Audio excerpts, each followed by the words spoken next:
Welcome to CandleLight Audiobook. Chapter 121. Lady Celine? I was invited.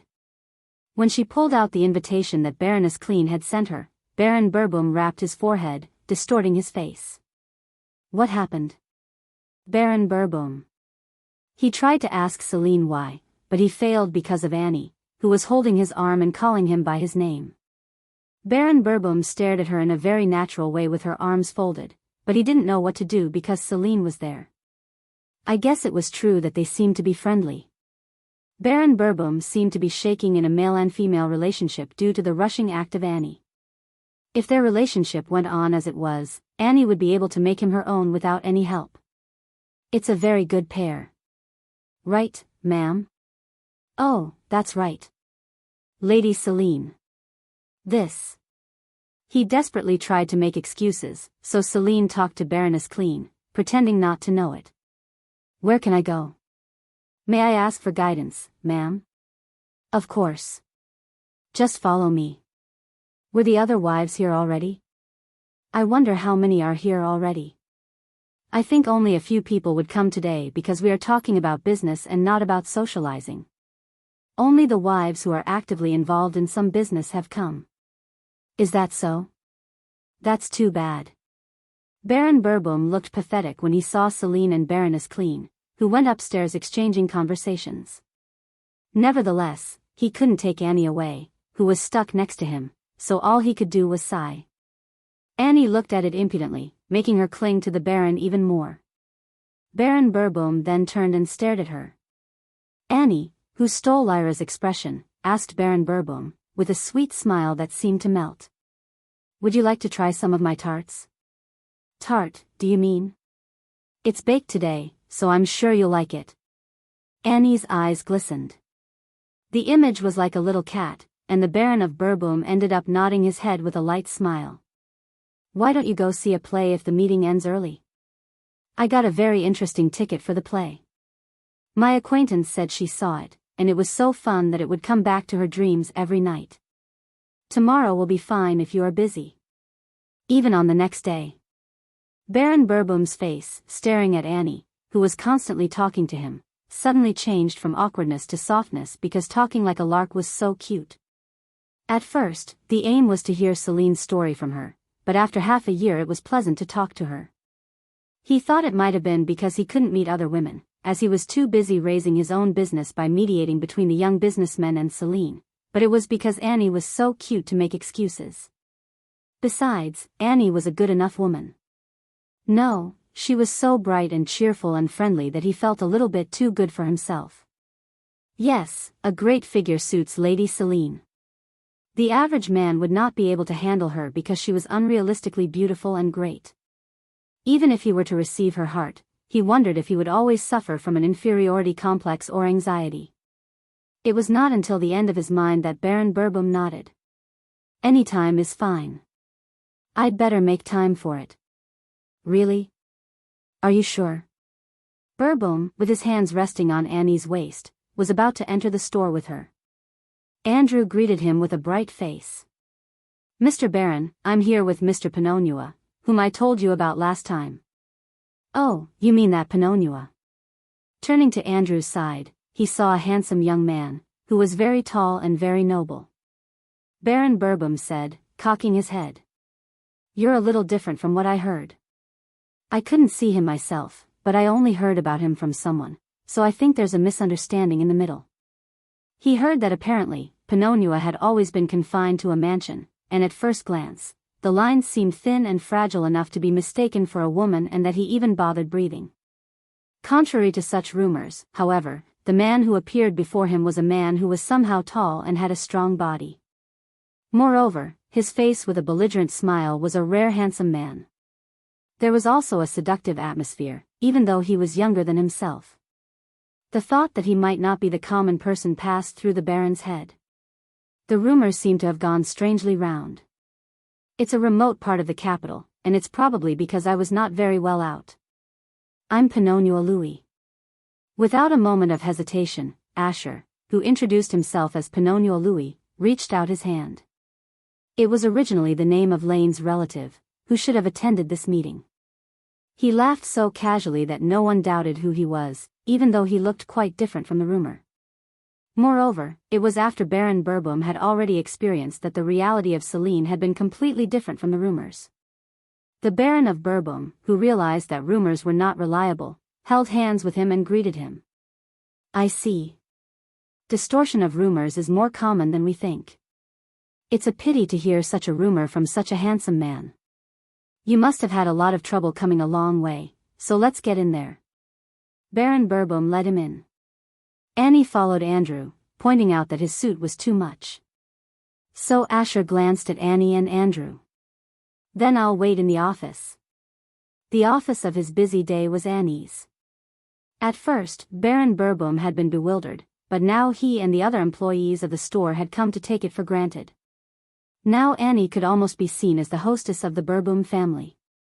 When Baron Burbum nodded, Annie disappeared into the office. Now she was gone, but the gaze of Asher had long lingered in front of the office. Any business? The face of the inquiring Baron was very serious. Asher, who had a rough idea of their relationship, laughed out of the wind. No. I think I've seen her a lot. I think it was my mistake. Oh, I'm glad you're mistaken. Then let's go. They walked a little past the office and went into the conference room. It was a specially adapted conference room for the meeting. Dozens of eyes were immediately turned when Asher and Burbum went inside. At the group which had grown too big to be a small force, Asher swallowed his saliva and looked over the attendees. I didn't even know they lived in the same empire until early last year. Isn't it amazing that their eyes are shining? The energy was young and healthy and positive. It was also something that was not found in the old aristocrats that had been spoiled and rotted. So he put their faces on his mind one by one, thinking, I really want to bring it to my side, and suddenly he saw a face. The person also stared at him with a look of incredulity, whether she was the same. As soon as Celine was caught into his sight, all the surroundings that had just been well received turned black and white. It felt as if she was alone in the conference room filled with youthful enthusiasm. Maybe it was because of a long period of time that he hadn't seen her. He couldn't control his heart because of his longing. What can I say to someone so beautiful in front of me? Mr. Pinonua? Baron Burbum called on him because they looked at each other without saying anything. Still, Asher couldn't answer him for a long time. Why the hell is Asher here? Celine stared at him as if she could not believe it. Why is he here at a place where those who have received my investments gather? I don't remember investing in someone named Asher. It was quite a formal occasion to dress up in a plausible dress. His neat hair looked like a young businessman's appearance. Did she lose a little weight? Perhaps it was safe to look like an adult now. Maybe it was because she lost her baby fat on her cheek. He kept glancing at her piercing jawline and nose. Asher and Celine stared at each other in silence, and Baron Burbum, who had shown up with him, finally broke the silence and introduced him. I think it's your first time seeing him. He is Pinonua Louis, the one who will receive the new investment this time. Could you introduce yourself briefly?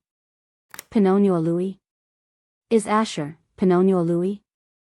It's not that small family, but only then did the Pinonua family's son send such a big gift.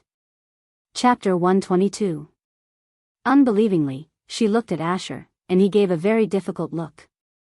Pinonua Louis? Even though Baron Burbum gave him to introduce himself, he didn't say anything about and Burbum asked, wondering.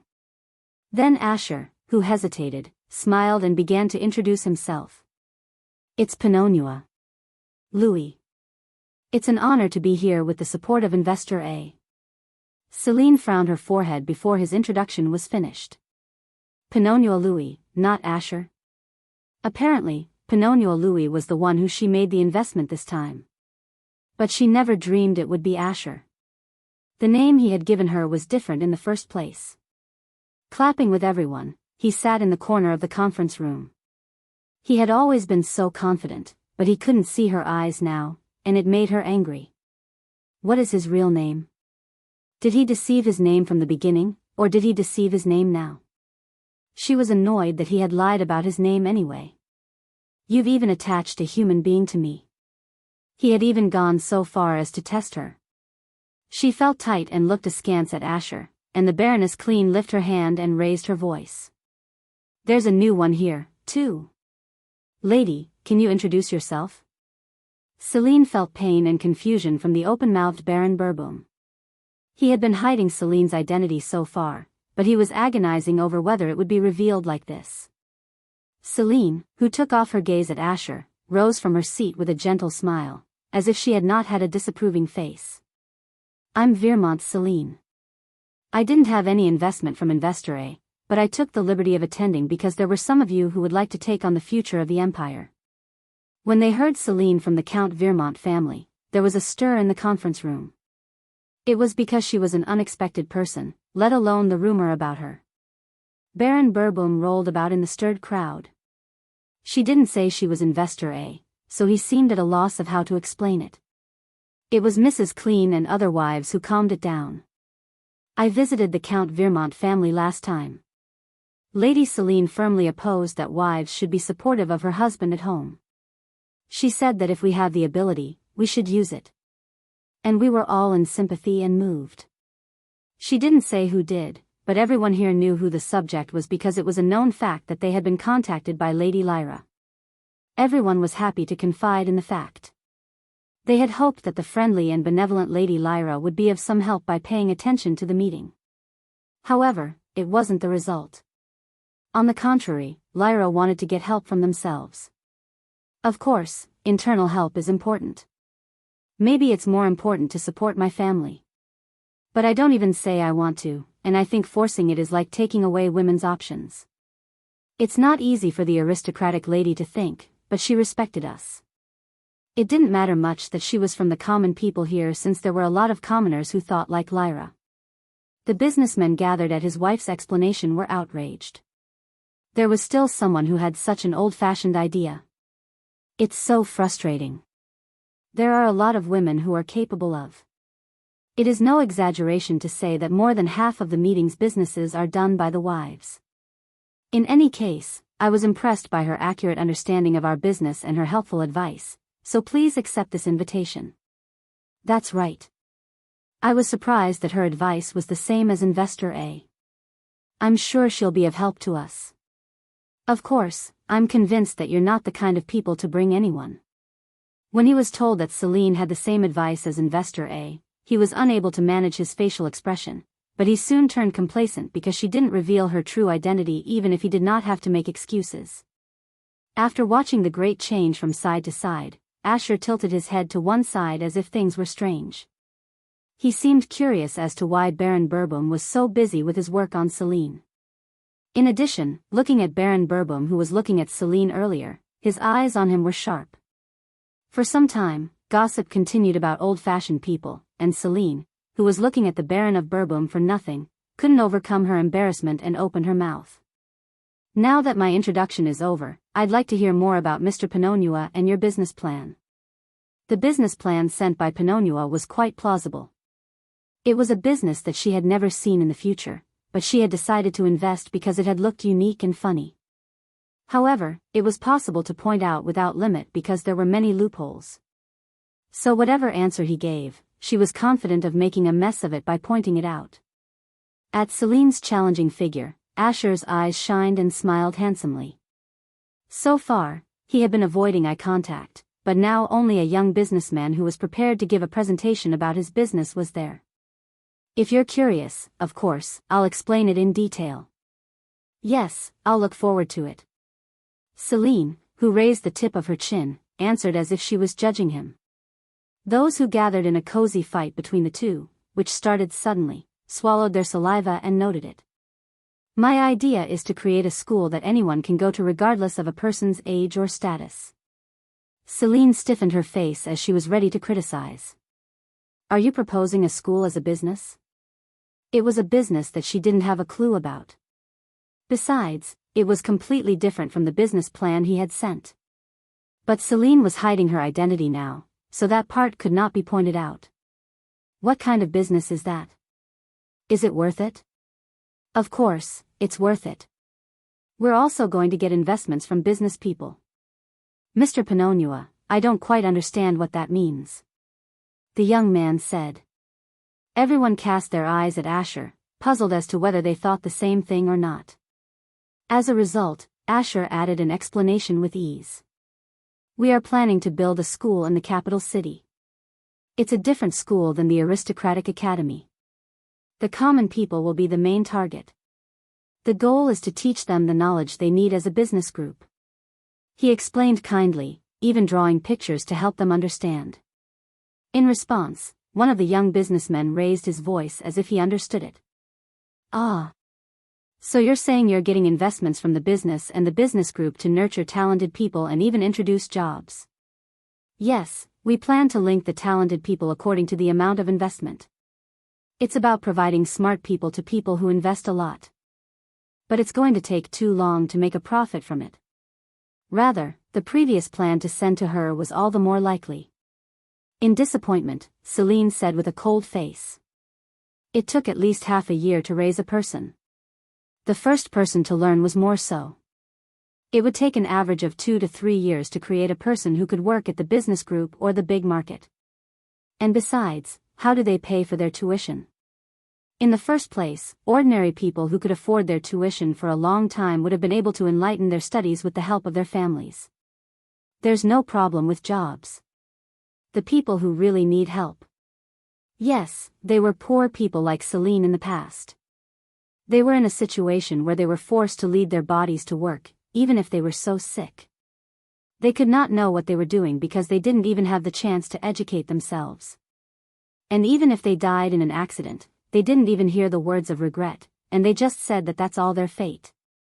Hans, who was now alive but used to rent newspapers, had also died like that. Celine blinked slowly as she recalled it. It made her look like a fragile girl. Asher watched her quietly. They won't be able to go to school even if you establish a school.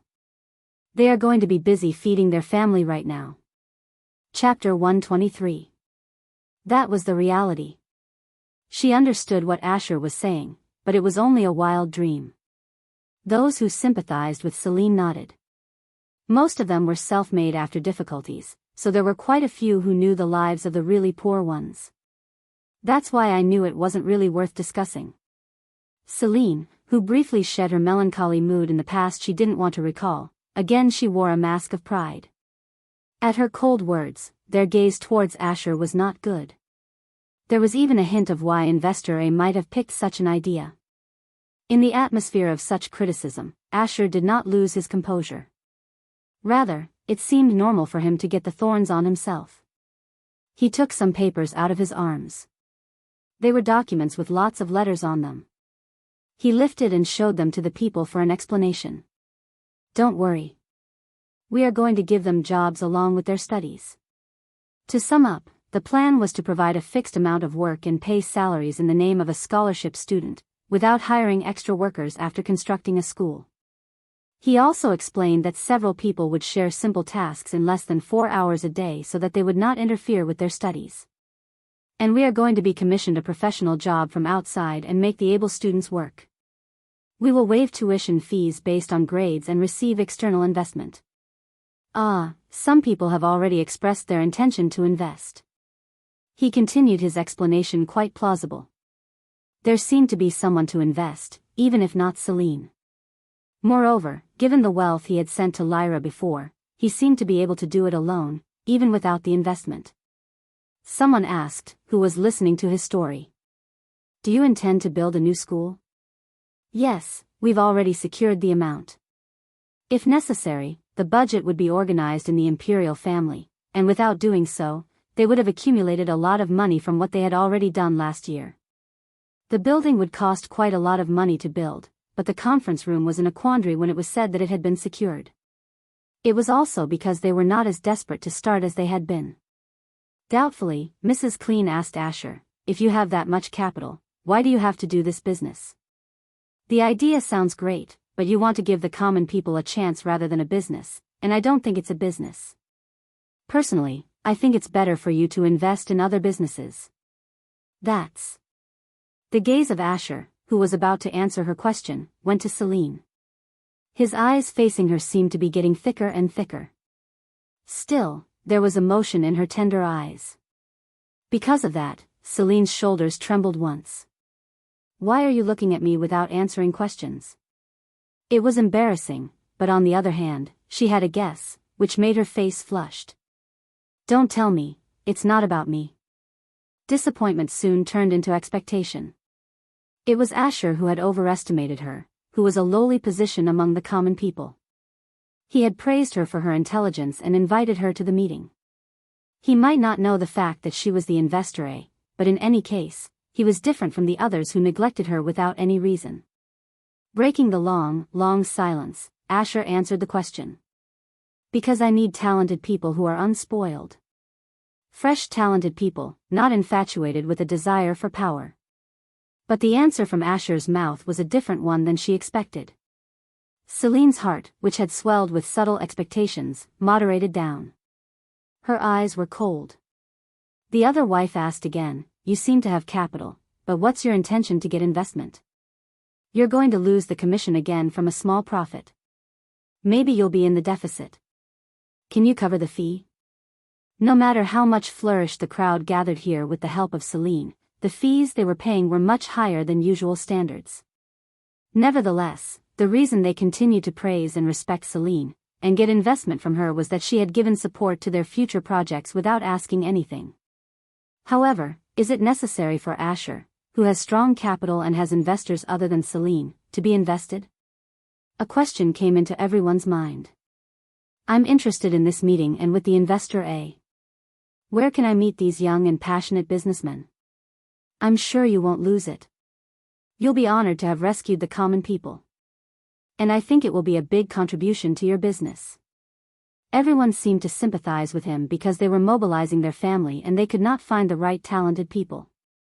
Most people showed great interest when Asher added an explanation that even those who already had a job could take classes over a short period of time to learn insufficient knowledge, if necessary.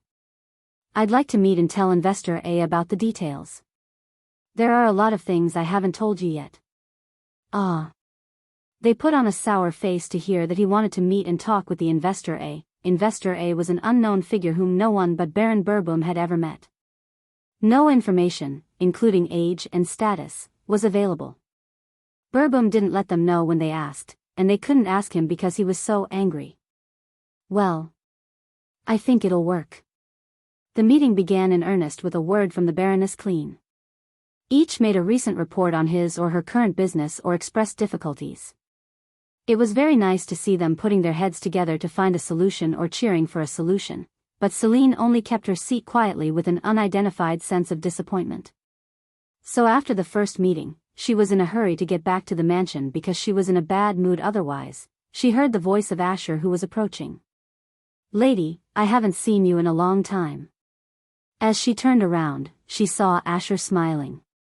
When he first came in, she thought he had a really good face, but now she didn't.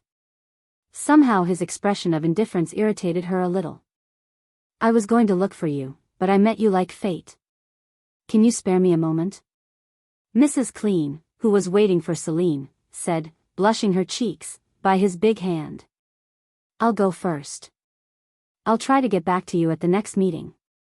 Celine tried to make an excuse because she seemed to have misunderstood the relationship between Asher and herself, but the Baroness had already disappeared.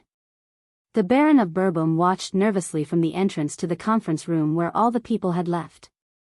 Are you offended that I hid my name? She tried to answer him, yes, but she thought it was not the only thing. If she were offended by hiding his name, she should have asked him the truth first. But the feelings she felt were simply not enough to express that she was offended. It was because she felt disappointed that she did not know the cause. Would you like to take a walk and talk with me? He took Celine by the hand and asked. She couldn't say no when he asked her so nicely. Moreover, she wondered how he had been doing. Are you doing well or are you busy? And what's the real identity? If you can answer my questions honestly without any further hiding. Asher smiled at Celine, who looked askance at him, and nodded. Baron Burbum looked very embarrassed as he watched Celine and Asher go out hand in hand from beginning to end. It might look good on the surface, but he thought Celine was better than Asher. I look forward to seeing Investor A. He won't regret it. Asher, who left a significant word for Baron Burboom, left the store with Celine. As soon as she came out to the eyes of the people, Celine shook off his hand coldly, and he smiled bitterly at the sight of her. In fact, I didn't mean to tell you today. What? What the hell are you going to do? After you had done all this, do you still want to hide your identity? She was wondering if it was the trick to hide it, but Asher hurried on speaking. I never thought I'd meet you here in the first place. But I wanted to tell you one day. Of course, it isn't the day I expected, but... Celine was shaken by his first self-mocking look.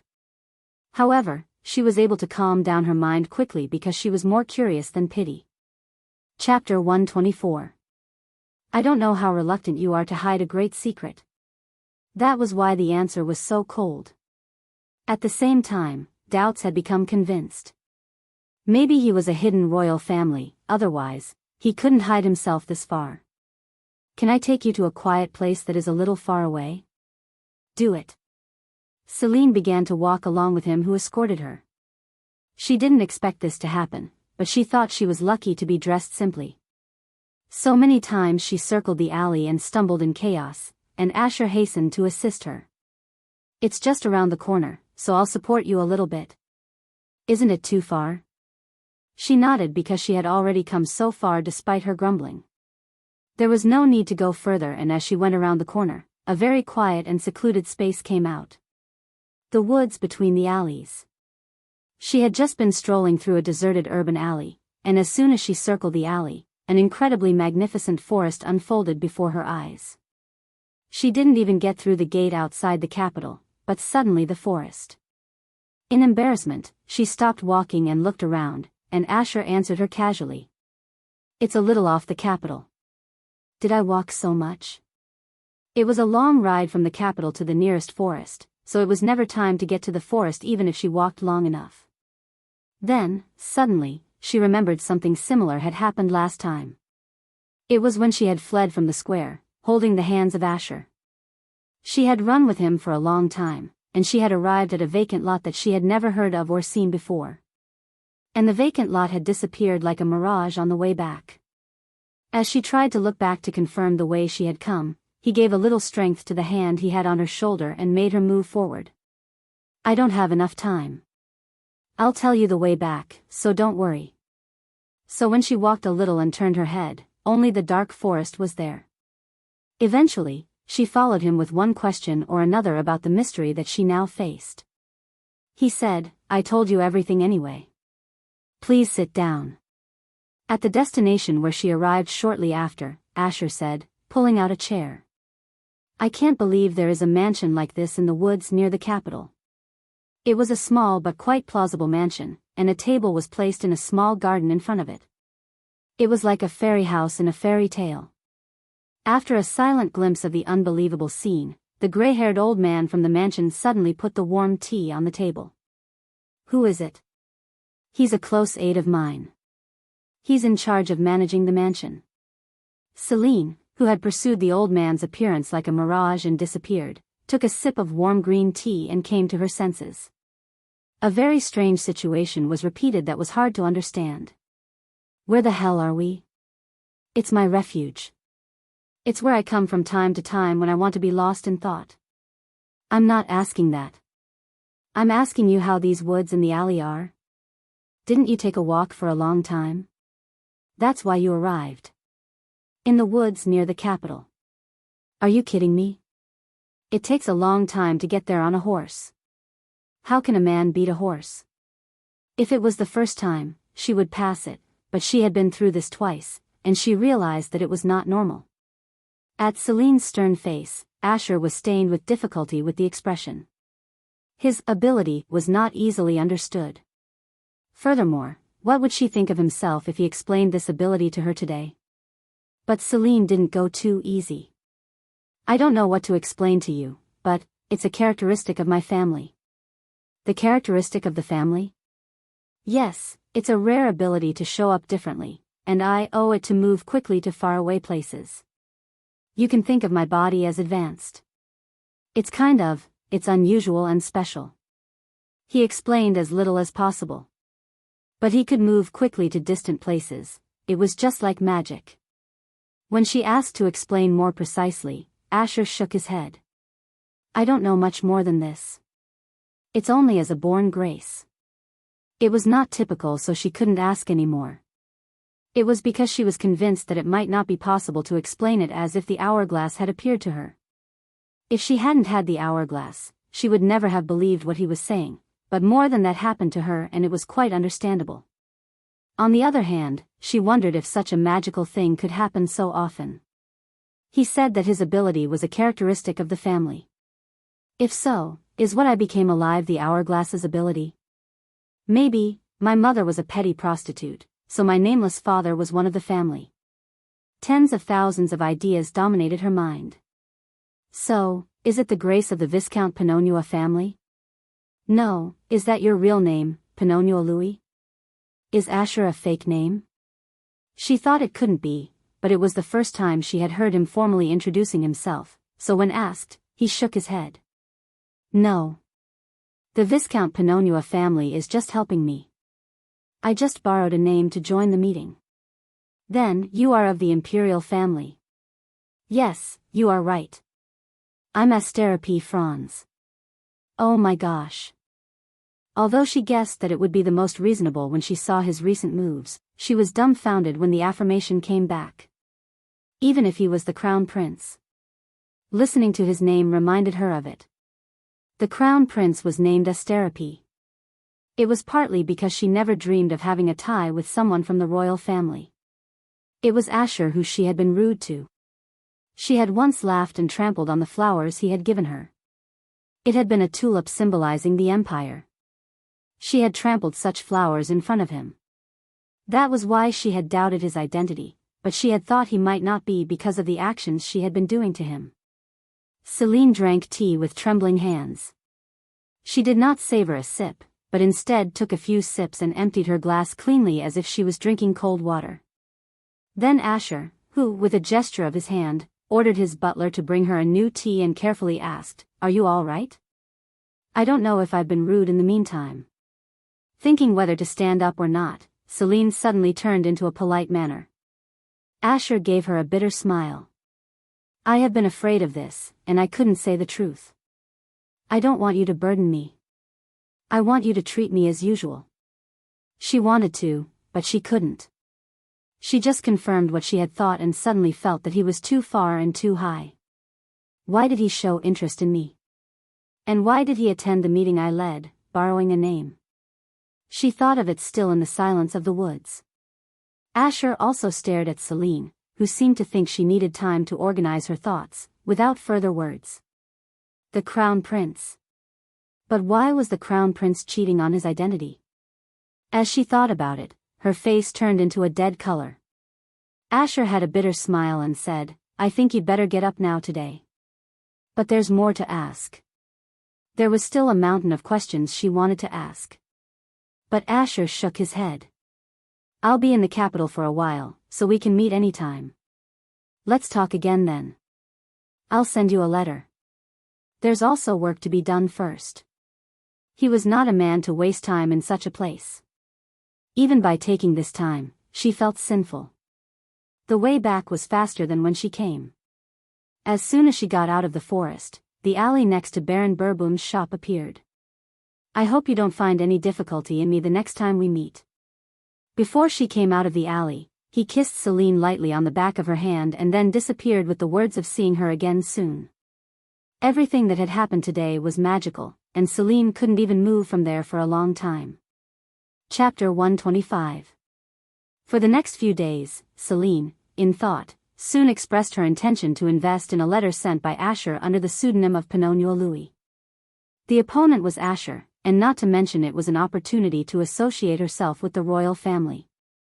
There was no better opportunity to build a perfect foundation. How would he react when I later state that investor A is me? If she raised the meeting a little bit more, it would be enough to surpass the Count family. Since he had somewhat confided in himself, she had a guilty conscience about using him to hide her identity, but this was not the time to think of, because Lyra's end was drawing near. She put the salad in her mouth, wondering how she could drop Lyra into hell. So I'm wondering what kind of dress to wear for the Marquis's engagement. It was a story about the engagement ceremony of the Marquis of Vincent, which would be later. Of course, the Count and Countess were also scheduled to attend. No matter how recently he raised the Crown Prince's hand, as the Marquis still adhered to the moderate party, several nobles would attend regardless of the faction. "Celine, don't you have to fit in a dress, too?" asked the Countess. She seemed to mean that all the nobles would gather, and Celine should decorate as beautifully as possible. But it wasn't necessary, for there was already something in her hand that could not be compared to any fancy dress. "No, I've already prepared." There was a dress that Corinne had just sent. Corinne suggested that she would wear it in line with herself.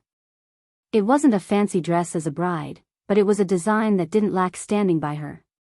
"But it's the engagement ceremony of a lady who is a good friend with." The Countess's face was full of laughter.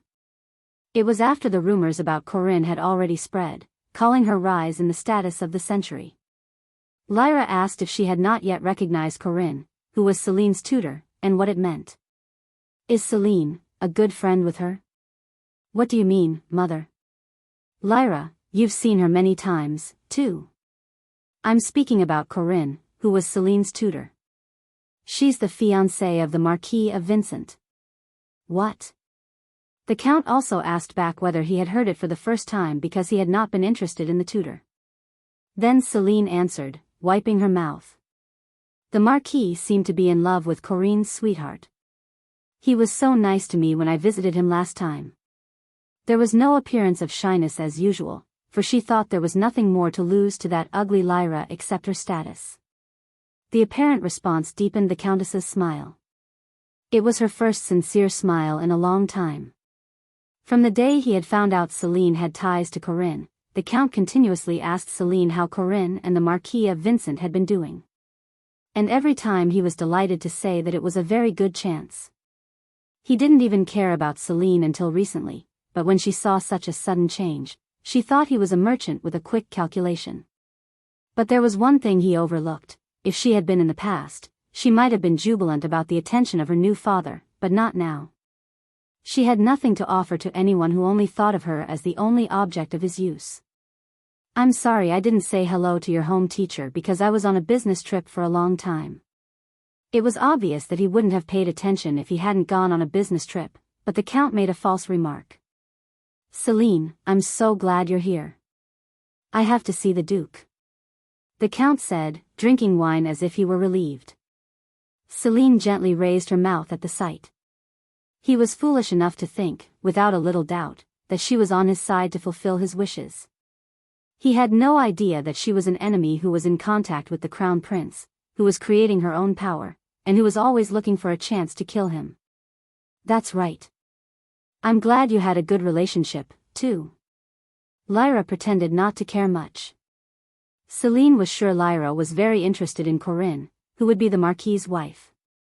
No, Lyra would think she wouldn't need my help. Nor was it too much for her, as the most aristocratic women hoped to get to know Lyra.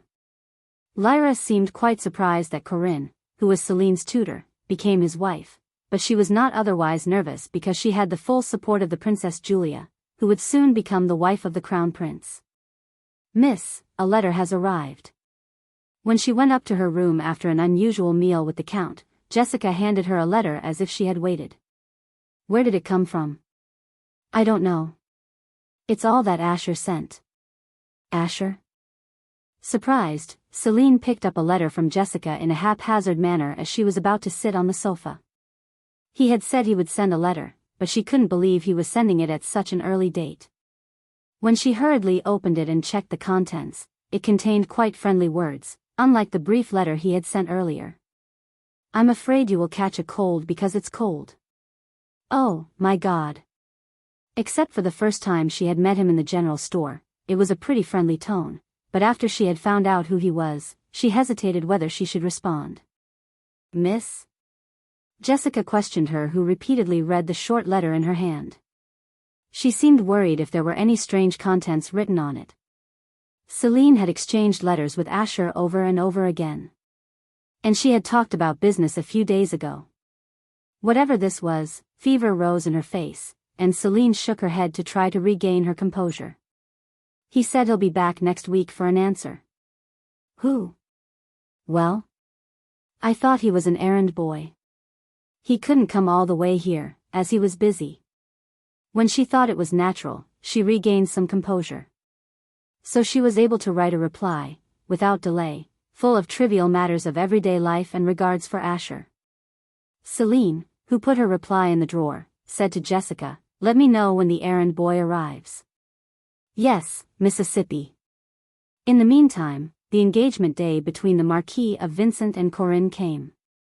Celine, wearing a light pink dress that was not shown to the Countess, looked in the mirror and checked her appearance. "Miss, why don't you wear this necklace?" Annie, dressed as Celine, showed up with a colorful necklace. It was because Celine's dress seemed boring to suit Corinne's taste. Jessica, who was touching Celine's hair, opened her eyes wide and agreed. "Ugh. Was there a necklace like this? I think it's going to look really good on you." This. It was a necklace from Asher which she had hidden in the corner of the dressing room. Dress and other accessories were also included, but they were hidden because they were too colorful to wear. "Try a look at it." Annie screamed a little when she tried to put the necklace on Celine's neck. Jessica, who was watching next to her, also clapped her hands and said, "Oh, my God. Whatever you wear, it looks so good on you, isn't it?" These colorful necklaces often look fluffy at times. Apparently, the original look of her birth was brilliant, so she naturally mixed it up with a necklace that could make her look burdensome or poppy. On the surface, she was not in a good position to go out, and she didn't intend to decorate herself colorfully since today's main character was Corinne, a bride, but when she put on the necklace, it matched well and her eyes followed it. "Then, shall I only wear this necklace? It's a shame to have a necklace. That would be better than doing nothing." After wearing the necklace, she finished off with a glittering jewel powder on her hair, and Celine, dressed enough to hold the spectator's breath, went down to the first floor. "Oh my God, Celine. How can you be so beautiful?" "You are very beautiful because you look like your mother." The Count and Countess, who had been preparing in advance and giving orders to their servants near the front door of the mansion, were deeply moved to see Celine. Chapter 126. Lyra, who came down last, also fixed her face to Celine's beauty. She seemed to have worked hard on decoration, but when she stood next to Celine, her natural appearance was far from glamour, and her presence was clouded. "Lyra, don't you feel uncomfortable sitting in such a corner?" Celine asked Lyra, who was glancing out of the window on the wagon wall. "No, it's been a while since I've been out, so I'd like to look outside."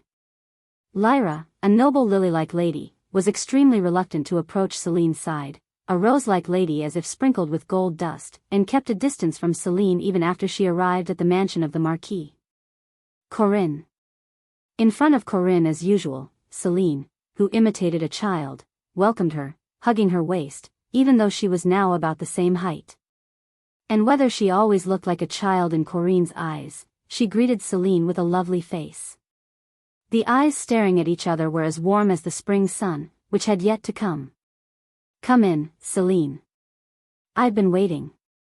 I'm glad you're here to celebrate." The Marquis also welcomed Celine with his friendly face and speech, which was no different from the last one. "It's a small gift. I prepared for you to be happy for a long time. Yeah, if possible, for the rest of your life. That way, you'll be my supporter and background for the rest of my life." At Celine's beckoning, Annie carefully handed him the present she had been holding. "Oh my God. How can I get this precious thing?" What Celine prepared was a pair of crystal birds. It was a bird known for a good relationship as a husband and a wife. The eye was studded with diamonds and the base was golden. There was an inscription that said, "I hope the future of the Marquis of Vincent and Corinne will be full of happiness." I've never received such a precious gift before. I can't believe there is such a big crystal. The Marquis was also deeply impressed and carefully observed Celine's gift. It was made specially by a jeweler, and it was difficult to even order because it was not easy to obtain large-sized crystals, even at a high price. The Marquis seemed to like it, but Corinne was so burdened that Celine added with a shy face. It's Corinne's engagement, my favorite friend and teacher, and I really wanted to prepare a great gift. I hope you like it.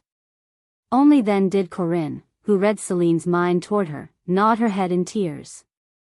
The ceremony had not started yet, but Corinne was already on the verge of tears, so Celine hurried to embrace her shoulder. The Count, watching the warm scene, naturally stepped in between them with his voice ringing. I haven't seen you in a long time, Marquis Vincent. Thank you for coming like this. The Marquis's attitude toward the Count was also very polite, thanks to her father. Following the Count, the Countess greeted him with care, and then Lyra, who were a short distance away from Celine, greeted Corinne and the Marquis of Vincent. Congratulations. Lady Corinne has a good heart, and she must be a benevolent wife of the Marquis. Thank you, Lady Lyra. Despite Lyra's sweet smile, Corinne showed only a formal smile. Then the Marquis of Vincent glanced at her with wonder. Now that you've trained Celine as such a graceful lady, you must be a model for everyone, right? I'd love to have tea with you and talk about a lot of things. If time permits, let's do it. There will be many young ladies who want to talk to Lady Corinne, so I hope it will happen in the near future. I see. I hope you enjoy the banquet, then, Lady Vermont. Feeling Corinne was uncomfortable, Marquis Vincent cut off the conversation, and as she was abruptly dismissed, Lyra had a pause for a while but disappeared with a gentle smile. Where do you feel uncomfortable? Corinne shook her head lightly at the question of the Marquis of Vincent and denied it. No, I guess it's because I'm nervous. I'm glad to hear that, but I'm worried that. Why don't you take a break? Pointing to Corinne's forehead, he said with a worried look. But now that Lyra had left, Corinne shook her head again because she was really fine. Because she even smiled with a look of improvement, the Marquis ordered his servant to bring some sweet fruit juice instead of telling her to rest. Corinne's bad feelings for Lyra, who had been talking about the origin of Celine, were gone with his kindness and affection, and again smiled heartily and took the Count's hand. The Count introduced Celine, who had a deep friendship with Corinne, to his group. She had not yet debuted in the social world, so it was the first formal meeting with other nobles to talk. In the past, he had only ashamed of her even after she had become an adult, and never introduced her to anyone. Therefore, with tens of thousands of feelings, she held her calm mind and kept a gentle smile. I heard she was a child, so I didn't know she was this beautiful lady. I am very sorry to meet this beautiful lady now. It was the unmarried male nobles who expressed a favorable response from some of them. No man would not like her who was shiny and beautifully dressed than anyone else here. Besides, women also pretended to be relaxed, covering their faces to hide their eyes to follow the beauty of Celine. Knowing that her relationship with Lyra was not good, they were trying to neglect.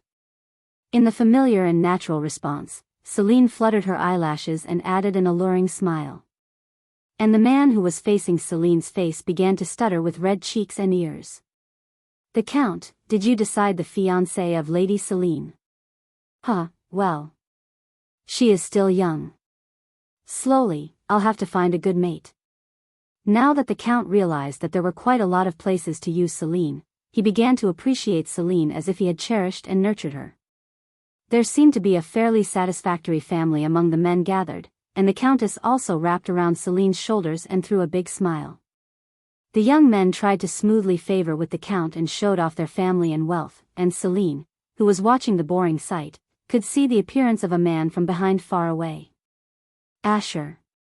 Tall, unusual height and black hair. She couldn't say for sure because she only looked at his fading back, but her intuition was that it was Asher. What the hell is he doing here?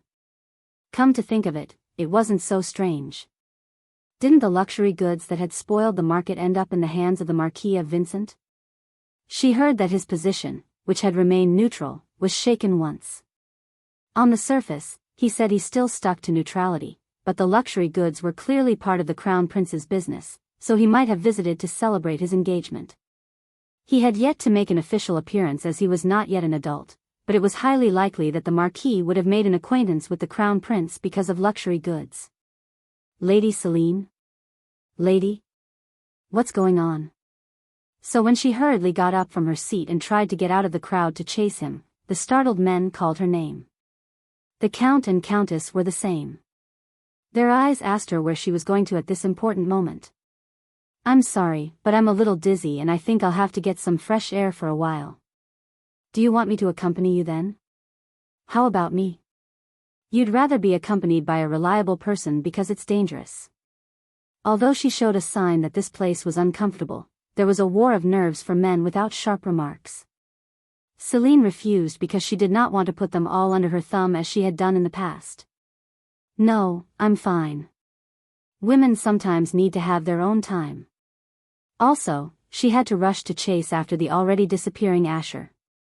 She didn't have time to play pun with useless men. However, Celine's expression of an answer was quite furtive, so those who were present cleared their throats or blushed and sympathized too much. I see. Come back safely. Come back quickly. I will. After answering the Countess, Celine took a quick step toward the place where Asher had disappeared. She recognized that if anyone saw this, he would point it out, but she couldn't stop the rush. Chapter 127. It was winter so long that there was nothing ready for the garden side, but where he disappeared was the corridor leading to the garden. Is there a way out of here? Thinking about it, Celine opened the door to the garden, passing through the corridor. Unfortunately, there was no Asher there. Nevertheless, the reason why she couldn't go back quickly was because of the outpouring of regret. So she walked through the garden looking for his traces, and a small cough came out because the cold air of winter entered her lungs. And then, someone who had come to her before she knew it, gave her a coat that was still warm on her shoulders. What are you doing here, Lady Celine? Mr. Asterope. It's not a dream, right? As if he had been watching her all along, the touch of Asher, who was turning over Celine's hair in the wind, was filled with affection and anxiety. Asher, who moved to prevent the strong winter wind from melting Celine's body temperature, complained about his name. Please call me Asher. How dare I? It hurts because I feel like I've become estranged from you. He narrowed his eyebrows as if to express his sick heart. She had to nod, even though she knew it was half a joke, who had just played so many men. Looking back, she always seemed unable to keep her composure before him. It was only then that Asher opened his eyebrows and smiled affectionately. The necklace looks very good on you. Ah. Celine's shoulders cringed with his deep stare at her slender neck. She didn't wear it to show him, but she didn't want it to look like that, so she nodded small, and changed the subject around. What are you doing here? I stopped by to celebrate the engagement of the Marquis of Vincent. Asher noticed her mind and answered with a smile as if she was cute. It seemed like you just popped up, and did you use that ability? No, I don't use it very often. There's a price. Price. The word price reminded her of herself, who had not been able to wake up for a whole day after using the hourglass in her head. When she had first used it, serious fatigue had come over her immediately, but now it vanished.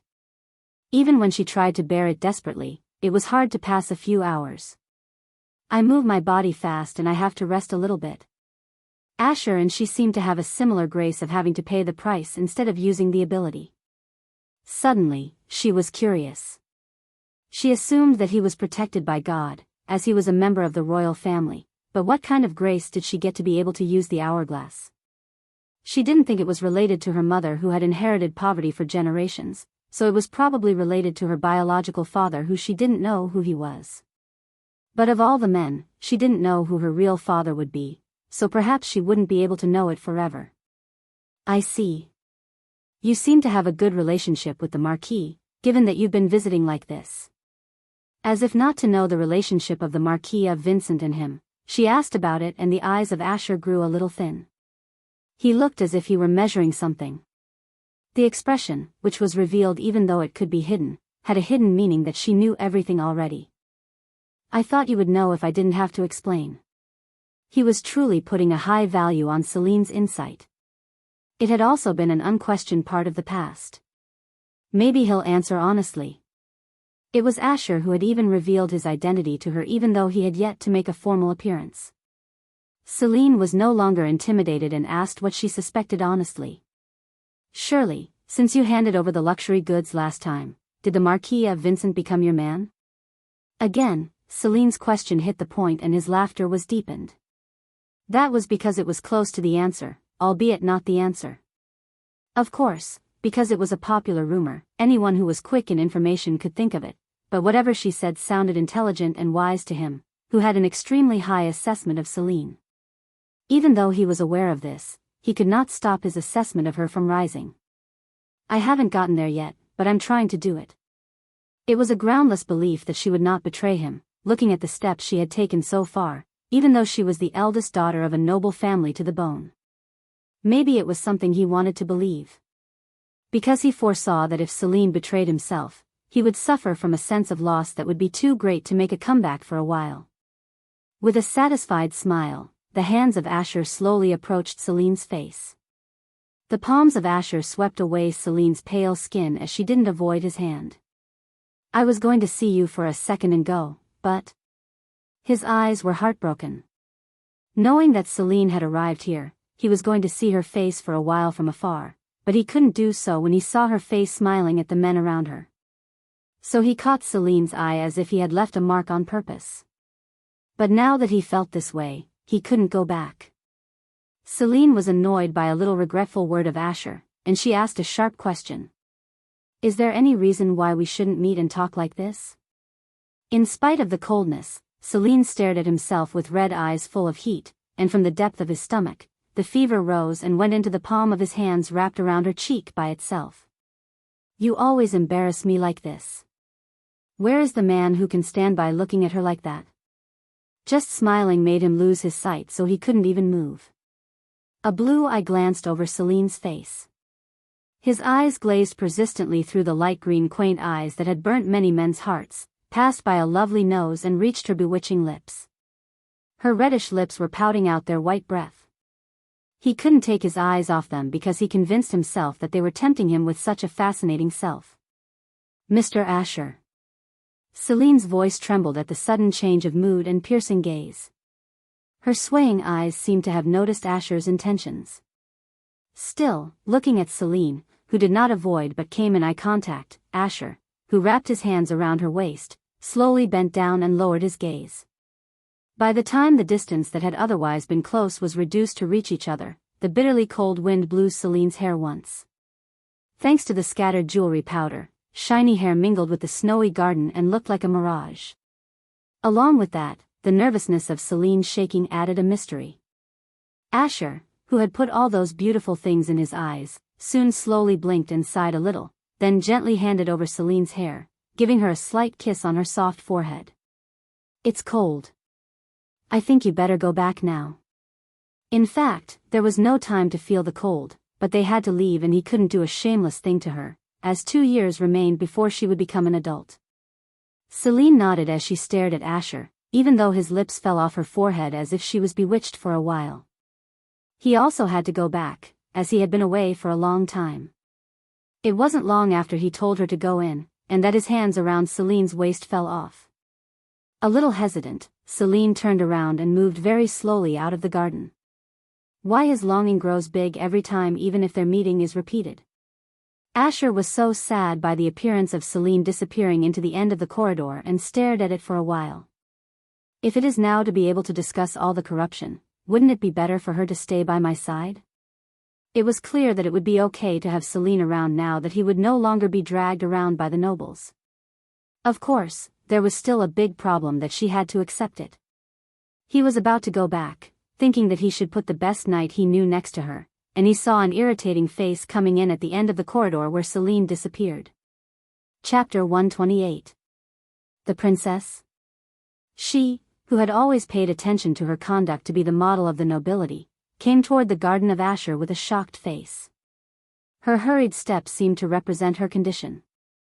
Coming out into the garden with an incredible face, she said, omitting her greetings toward Asher.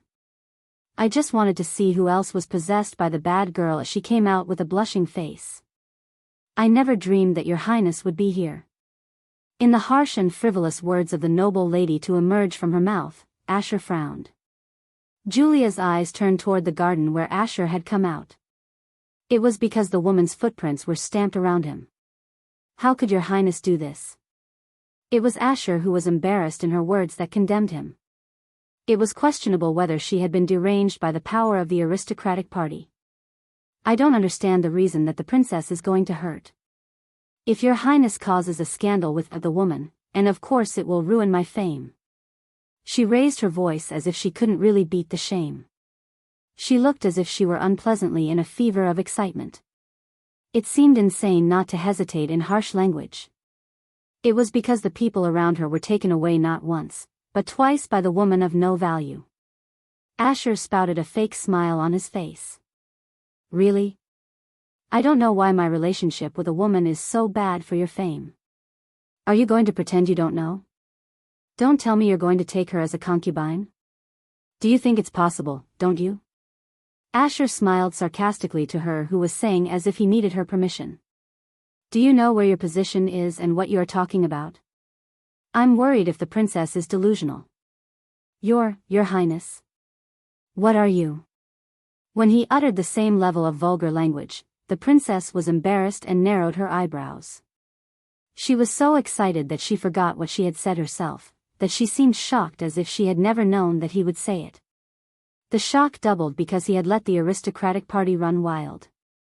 She didn't know that it was a beast of prey for the moment. Why do I need such permission? Well, that's it. You're the one who's going to be engaged to me. Oh, you're under a great illusion. It's very sad. Your highness. It was true that words about their engagement had gone by, but it had not been established. It was just a claim from the aristocratic party that had maintained its ascendancy all along the way. But their existence was no longer a great threat because now he was able to build up his power and disrupt the aristocratic party. If he built a school here and even absorbed the investor group, he would be able to build a huge force merged over identity and age. Of course, there was no big problem even if it didn't. The reason for reaching out to the meeting was to create a backdrop where no gossip would dare come up, no matter which woman he would choose as the wife of the crown prince. And the woman wasn't the pervading villain in front of him. Maybe I'd rather live alone for the rest of my life than marry the princess. How could you say such rude things? The princess's face turned as white as the snow that had just fallen, in response to an unexpected attack. It was also because the future which was to come without fail was denied, and which she did not doubt. That's what I'll say. I hope you don't offend me any more with false rumors. False rumors. As she could not believe Asher's words, Julia asked back in a quivering voice. Are you asking because you don't know? I mean the false rumors that the princess and I are going to get engaged. I've never expressed any affirmation. Julia's face collapsed at the cold and clear answer of Asher again. It was because the goal that must be achieved was negated. No one would follow her anymore if she was not the wife of the crown prince. Everyone admired and followed her because she was the one who would be the future crown princess. Julia stood like a statue without saying anything for such a short time, then soon clenched her teeth and said cursingly to Asher. I'm sure your highness will regret what you just said. It was a curse without even a shred of regret. It was like a warning that she would make it that way. She seemed to think she could really do that. The foolish appearance made Asher laugh. How shallow have I been? It was sad that she did not hesitate to say and act presumptuously toward the royal family, even though she was only the Duke family's daughter. She didn't know what was coming. So he added a small warning as if he were using caution. He knew that she would not be able to deal with it anyway. You still don't understand the situation, do you? There are rumors that the names calling on the streets that were written on the accounting book are not everything. What do you mean? Julia's eyes swayed.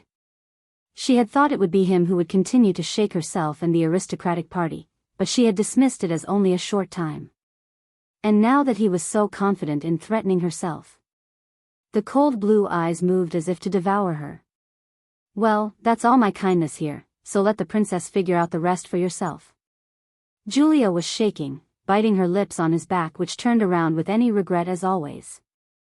It was because she couldn't stop her anger. As she grew older, the boy, who she thought he was her own, grew further away from her, and now he showed disgust at every passing eye. I'm sure it's a bluff. Run wild, but there's not a single person that will give you strength. I'll make you never think of such terrible things again. It was Julia's miscalculation, though she tried to dismiss the anxiety as a rootless bluff. Asher had the last card to destroy the aristocratic party, which she thought was solid, and soon she could know. That's ridiculous. Why am I involved in that? Later, there was no mention of her name in the accounting book of Viscount Vig, but there was a rumor that she had ordered the work. Rumors had it that he had only deleted the name of the princess in case of a possible situation. The rumor without proof instantly covered the entire capital city through gossip. It was because the fall of a reputable person was just as interesting. Of course, it was more believable because there was a witness. What the hell does that Motherf *Cur know? The glass thrown by Julia hit the wall and broke into pieces. A local nobleman, who she had only had a few cups of tea as he had presented gifts, was presented as a witness and sided with the crown prince. Even anonymous casino workers gathered to talk, calling it a fait accompli. On the surface, she made excuses, with a casual face, but only a few believed. Although it must be the crown prince's ruse, doubts grew as there had been already the internal division within the aristocratic party. Some of them joined the crown prince's side and fattened the gossip about the aristocratic party and the princess. It was certain that with the witness alone she would not be punished at all anyway, but the scandal would continue in the meantime, although it would be proved that she was innocent. Such a solidly built castle tower would fall. It was clear that the crown prince was after it. The servant, who had noticed such a thing, carefully announced Lyra's arrival as he could no longer delay it. Well, Miss, Lady Veermont has arrived. In fact, it had been quite a while since she had arrived, but he had made her wait on the pretext of getting ready, because she had been in a state of composure he could speak to. Oh, I did. I was going to call Lady Lyra. Fortunately, she was an intelligent person who was able to discern her own interests, so she soon stopped her anger and returned to her original form. This was not the time to be so angry. Julia, who straightened her face and arranged her manners, headed to the lounge. Lyra, who would later become Duchess, was savoring tea with a graceful figure worthy of her. Chapter 129. As Julia entered the lounge, she looked cautious, as if quietly getting up from her seat and welcoming would not offend her by the usual rumors. Julia liked it so much that she felt a little better. Don't stand there like that and sit down, Lady Lyra. When Julia sat on the other side, Lyra, who put her butt on, carefully asked how she had been. It wasn't long ago that she had met her at the engagement ceremony of the Marquis of Vincent, but she seemed to have no other topic to bring up. Julia replied without faking it, as you know, it wasn't very good. It's because there's been a rumor going around. I've heard that rumor. I don't know who's been spreading such false rumors. And I'll do my best to help make sure the truth is out. Really? But because there was not much Lyra could do, Julia's expression did not improve. It was true that she offered only words to help, so Lyra held the tea in her hand without saying anything. Young ladies' conversation was like that. I feel very secure. Nevertheless, Julia added that she was reliable. It was because she couldn't afford to neglect Lyra, who had the most money, at a time when she was losing her troops one by one. Besides, there was something she had to do. That was why she called her while she was busy. Well, I'll have to ask you a favor. Just say anything. Whatever it is, I will finish it right away, replied Lyra, who was full of determination. Julia said after a sip of warm green tea. I've been telling you this before.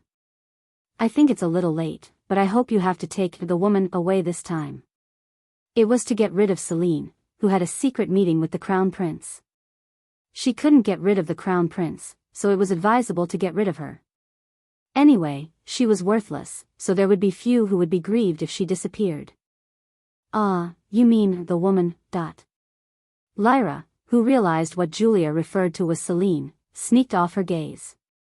Julia was the one who had stressed that before she had entered the Count family, she should be taken away because she would be a family shame. But for Lyra, who had been still young, there had been no way to do it, and later with Alicia's help, it had failed. After that, she had tried to do something, but Celine seemed to have suffered without a blow. And now the Count, her father, and the servants were sending a favor to Celine. She couldn't even sleep at night, so she had thought about how to destroy Celine, but she couldn't find an answer. So when she could not answer anything, Julia added, with a serious look on her face. The rootless woman would be a great stain on the future Duchess, Lyra. It's like I've got this false rumor. You wouldn't want that to happen, would you? That was what Julia had always emphasized, and Lyra was sympathetic, so this time Lyra couldn't help but nod. Indeed, it was clear that the wicked prostitute's girl would ruin the family's reputation. Yes, Alicia will do anything for me. Lyra glanced behind her on Alicia, who was waiting. She had Alicia, who took the place of her dead mother and devoted herself to her. In the past, Alicia had suggested pulling a prank on Celine to soothe her grieving with a wagon with some missing parts. When Lyra recalled her last time that there was a way to add some condiments, she quickly replied with a bright look. I'll try to ease your worries. Thank you. It will be a way for Lady Lyra's future, so please do me a favor. Julia savored the tea with a relieved face as she watched the determined Lyra leave the lounge with a gallant smile. She hoped Lyra would get rid of the wicked woman who disturbed the hearts of her precious beings. Revenge, too. Celine's eyes fell on Barry, who was pouring the tea. Although she had remained expressionless for some time, she had been nervous and anxious again in recent days. Sometimes there was even a fit of hidden anger. On Corinne's engagement day, after meeting with Asher, she had been unnoticed at first, because she had been in a state of excitement and daze for several days. And it had also played a part in the fact that she had been busy because of aristocratic men who had started making unnecessary visits with flowers and gifts after that day. However, if she showed such a change in her emotions, her eyes would naturally be on Barry. The change in her emotions was so extreme. Celine could have gone by, if it had been her past self, thinking that she had finally become obedient. However, she could have noticed that it was strange, because she knew that Barry had a bad temper. Don't tell me you're up to something bad. It was possible enough because she was not sitting still when she was so high up. She must be up to something. For such a short time, Celine kept her eye on Barry, who was pouring the tea and setting up the cookies, and Annie, who had been to Baron Bourbon, returned with a bright face. Celine could hear the words from the letter she had always seen. Annie used to come back just before sunset when she was out, but it was a little bit early. Perhaps because of this, Barry looked surprised. Miss. I brought a letter. There's a nobleman down there again, who I've never seen. I overheard him talking and he was talking about you. If you're an adult and make your debut in society, all the noblemen of the empire will come to this mansion. You are still so beautiful, and how beautiful an adult girl must be. Don't make a fuss and give it to me. What Annie brought was a letter from Asher. It was exactly a letter to Investor A, but it was one of the things that she was looking forward to because it was full of interesting content. As soon as she received it, she opened the letter, and Annie said to herself with a smile. Who is that gentleman and makes you so happy? He's a great man. Unlike in the past, he was great because he had been so good at destroying hostile forces. He was the one who would accomplish 10 things if she told him one. Now that the aristocratic party had been cut in half. Besides, he's going to give me all the credit for his business, as an investor. Celine laughed bitterly when she read that he would turn all the credit around even though the amount of money she invested in him was not that big. What kind of investor can turn down such a sweet offer? It was a super luxury flattery. Moreover, the last letter said he attracted investment from the Crown Prince and even the imperial family's budget. Rather than being childish, of course, it would be just an investment that had been earned in the last luxury goods. At any rate, it seemed that she might know his purpose. He wants to make a rumor that even the young entrepreneurs are related to him. Investor A who stole all the credit will not complain. How much is he planning to build up? Is he going to bring down the aristocratic party completely? Looking at his moves, which are different from those of the past, it will be possible now, but why is he so bulky? Just as if he wants to be reborn as something no one else can stand against. The image resembled that of herself, who did not want to repeat the past again and was desperate. She was so lost in thought that she could see Annie on the other side asking Barry to pour the tea. But somehow Barry was hesitant to pour tea into her teacup. What's going on with your ears? Don't you understand? Celine, who was watching the awkwardness of Barry that was different from usual, narrowed her eyes and checked the location of the hourglass, and handed Annie the tea in front of her. I'm not thirsty, so drink this. Miss? Annie looked at Celine, who was handing over the tea in front of her, at a time when she deserved to scold Barry. And then Barry's face became pale. Well, if you do. Thank you, miss. Annie, who was gazing at the tea that Celine gave her, soon picked it up. Then she picked up the teacup, which had just belonged to Celine, and took it near her mouth. It happened very quickly. Chapter 130. Wait a second. And, as expected, Barry hurriedly reached out. The reason was clear because it wasn't Annie who had to drink the tea. Celine's eyes narrowed even more as she watched her. No. But it was already late. Because Annie drank some tea. Barry's hand, which stretched out late, hit Annie's teacup, and it caused the tea to pour into Annie's clothes. What did you do? Annie pressed Barry with a voice full of anger with the sound of the teacup breaking. Contrary to expectations, she looked fine. Annie. Barry called Annie's name after she had lost her plan. Her reaction to a cup of tea was so intense. No way, is it poison? Celine was sorry to Annie for drinking tea on her behalf, but if she didn't have any doubt, it would have been herself. It's okay. I can turn back time with the hourglass. Then Annie can come back to the way she was. It's a lot better than to drink and die that way. Still, nervous about what was yet to be predicted, Celine backed away from Annie to the drawer of the hourglass. Annie was still angry at Barry, unaware of the situation she was in. What are you doing without wiping it out? Are you all right? When did I say you were allowed to talk like that? Annie. You have to be really punished. Ugh. As if the circumstances were unknown, Annie, who threw herself into the heat of the far-fetched detail, suddenly opened her eyes wide and could not keep up with what she was saying. Something seemed to have worked. Annie? Then she suddenly fell down on the table, who had just been trying to scold Barry. It caused several dishes on the table to fall to the floor and make a loud noise. It looked strange. Celine and Barry stared at the fallen Annie, stiff as if they were stone. Soon Barry sank on the floor, trembling all over. You. What the hell did you put in the tea? As Celine grilled her, Barry, who was more and more exhausted by Celine's voice, said to herself and trembled. I didn't mean to. What should I do?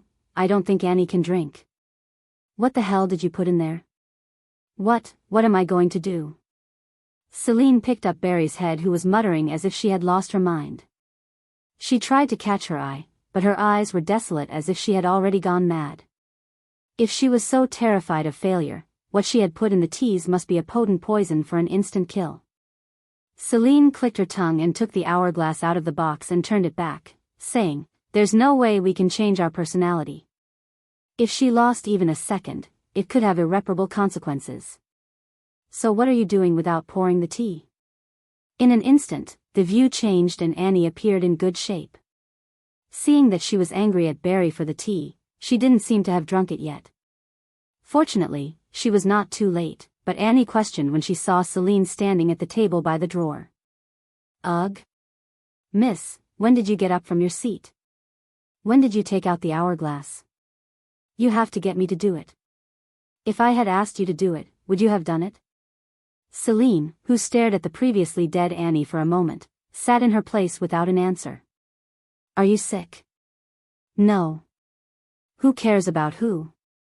Annie, who never dreamed of what had happened to her, was worried about Celine. Celine, with a sour smile on her face, slowly picked up the teacup.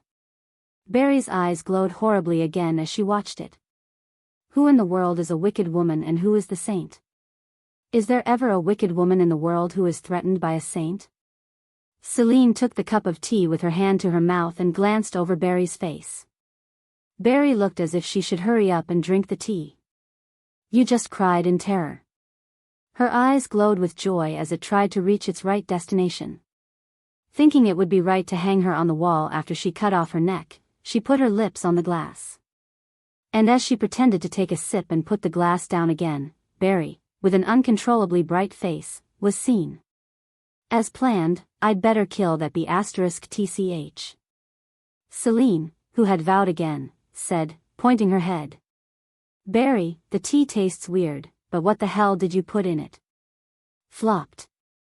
Annie screamed in tears at Celine falling on the table, unable to finish her speech, and Barry hurried away. Miss. Since then, other servants and maids who heard her scream came into the room, and several others who found the fallen Celine again. Oh, my God. Miss Celine. Call a doctor. What should we do? It was very astute to hear them stamping their feet and raising their voice without even touching Celine, but sometimes Celine felt strange to hear a crying voice. The shock was felt completely, although it was not visible from the fall. In the past, even though she had been beaten all over her body, she had been full of ridicule and disgust. She heard a row of people coming into the room. The situation began to be much bigger and more serious than she thought because of all the guests from outside. Celine. The Countess, who screamed, hugged Celine's slender body. Celine had been deflating her whole body, and she was drooping like a dead woman. This was followed by a small scream. What are you looking at? Move her to bed fast. Unsurprisingly, the Count's urgent voice was heard. The servants and maids, who had so far failed to act, moved in perfect order and laid Celine's body on the bed. Do we have a doctor? Someone went to call him. He'll be here soon. My God.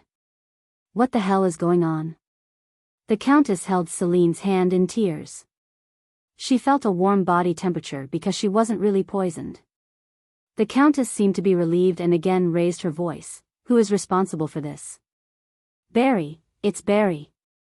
It was Annie who answered her. She had a clear view of the situation, so she didn't hesitate to point the finger at Barry. Miss Celine drank the tea which Barry brought out and she fell down. That tea. As expected, Annie was a brilliant and useful child. Celine put the teacup on the table on purpose and fell down, but now that she understood her intention, she felt like she was going to laugh. Annie pointed to the teacup that was still on the table, and the Count ordered his servants to hurry up and pack it in. Find Barry. Why isn't the doctor coming yet? As she closed her eyes in the middle of the uproar, she felt like she was falling asleep. It was worth it because she used the hourglass. She thought she could go on for another hour or two, but she had better sleep here because she would be in trouble if a doctor came to see her. She thought it was very fortunate to have the hourglass and was relieved, and fell into a deep sleep. It's hard to say she was poisoned, even if I check it again. Maybe it's a small amount, and the symptoms are insignificant, so it's just a little bit of luck. Celine, who woke up after a full day's sleep, gave a look of joy at the doctor's remarks examining her. But the Countess, who shared the diagnosis with her, did not. But why did she sleep for so long? I think it's a small amount, but I think it's because she was in the middle of detoxification. So you're saying she's all right now? I'm afraid so, but... Everyone's worried eyes fell on Celine. She replied with a rather feeble smile, as she had not yet intended to pretend to be fine. I think it's really good. I don't have the strength yet, but... I'm a little sleepy. I don't have energy. My God. The Countess blushed at the sad sight. At the words of Celine's awakening, the face of the Count who rushed to the scene was also deeply troubled. He seemed to recall last night that she did not even move. Celine pointed her head and said, I'm not feeling well yet. And I have a little bit of a headache. Is this a way to be fine? A little disheveled hair accentuated her sickness. The doctor replied with a very awkward face because she had no other symptoms than looking tired. Chapter 131. Well, maybe you're not all better yet, so you'd better rest for a while. Make sure you eat well and feel at home. You can't ignore the trauma. Ah.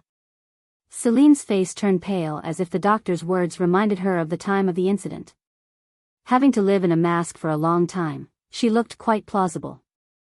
Jessica, who was waiting by her side, hurriedly handed her the honeyed water. Jessica was black under her eyes as if she had not slept and worried. Celine bit her lips and asked again, recognizing that she was the only one who would remain unchanged from beginning to end. Well, what happened to Barry? I've called the guards, and I've sent people to go after her, so she'll get caught in no time. Don't worry.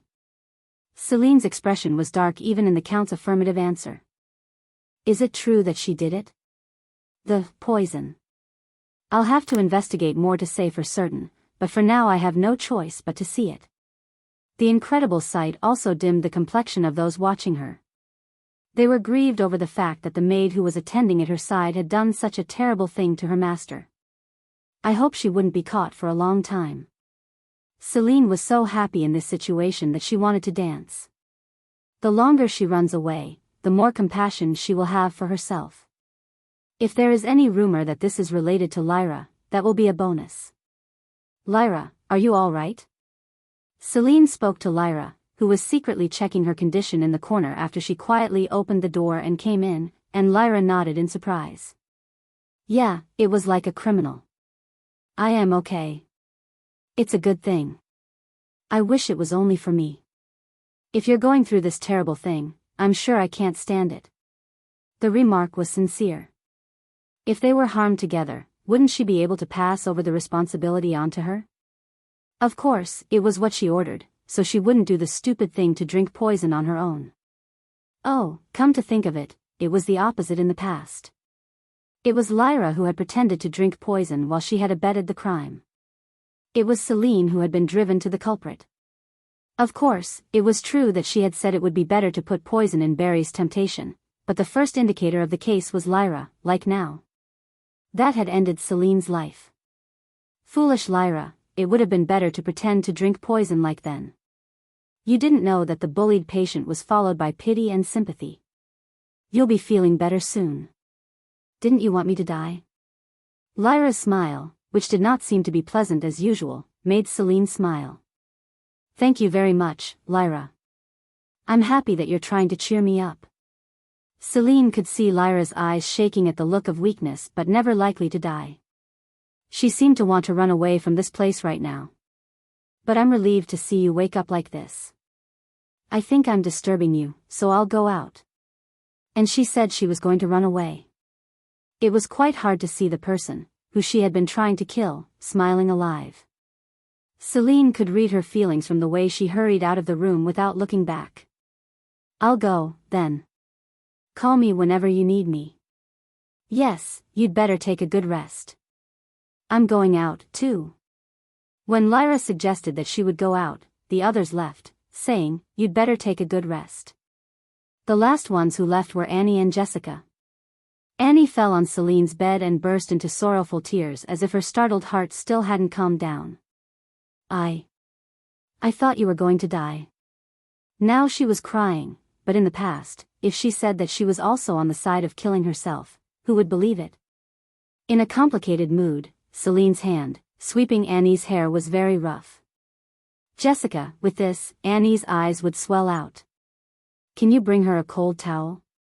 And the tea I'm going to drink. Now that there were no more maids to serve, the share was naturally given to Jessica and Annie. In particular, Jessica left the room quietly answering whether she thought it was her job to do. How is the atmosphere outside? Annie, who understood Celine's intentions at once, stopped crying and answered, don't even talk. The mansion went up and down. And you had a visitor that day, right? He's the one who had many connections in the noble society, so the rumor seems to have already spread. Really? What kind of rumor? The maid tried to poison you. There seemed to be no other rumor except the fact that nothing else was going on. Isn't it time yet? It had only been 2 days since the incident, so it wouldn't be easy to talk about anything but the fact. Just the fact that she had been nearly poisoned gave her a sweet taste. Anyway, the servants and maids of the mansion are all angry. There was a servant who threatened to tear her up and kill her if she comes back. Yes, I see. That alone was a good harvest. But the seed that had been sown had sprouted and grown as far as the sweet fruit was born. Usually, rumors from the outside were supposed to spread in from the inside. Annie, you've got something to do. What is it? Yes. I might get a little busy. Celine put on a smile. It was quite unexpected to see her who had a headache until now. Annie felt uneasy and swallowed her saliva. Why don't you correct the rumor? I'm sure many people are also curious about the state of the mansion. Ah. That alone allowed Annie to notice what Celine wanted. Annie nodded vigorously. Don't worry, miss. I'm an expert on that. Yes, I'll just trust you, Annie. Oh, by the way, I'm sure Baron Burboom will be curious about that, who's on good terms with you, so please let him know. Baron Burboom's favoritism and loyalty toward her was palpable. He must have been much more gossiping than Annie. Now that the plate was laid, all that was left was to wait. As she threw a card of Annie and locked herself in the room, saying, "It's impossible to get a visitor," there was an unexpected visitor who she couldn't refuse. It was Corinne and Vincent. Celine. Corinne. She burst into tears as soon as she saw Celine's face, which had become very emaciated. It was because she didn't eat properly to look more plausible. Behind her, Marquis Vincent greeted her with a regretful face. You must be busy, how can you? Even with Celine's question, Corinne could not easily answer, so the Marquis was the one who answered instead. I was told that you had a big incident, so we couldn't make an appointment, and we came here. The Marquis had a painful face, saying she looked very sick. Besides, when she faced Corinne as if she had got the incident, she couldn't say anything. She just had to look at it quietly together.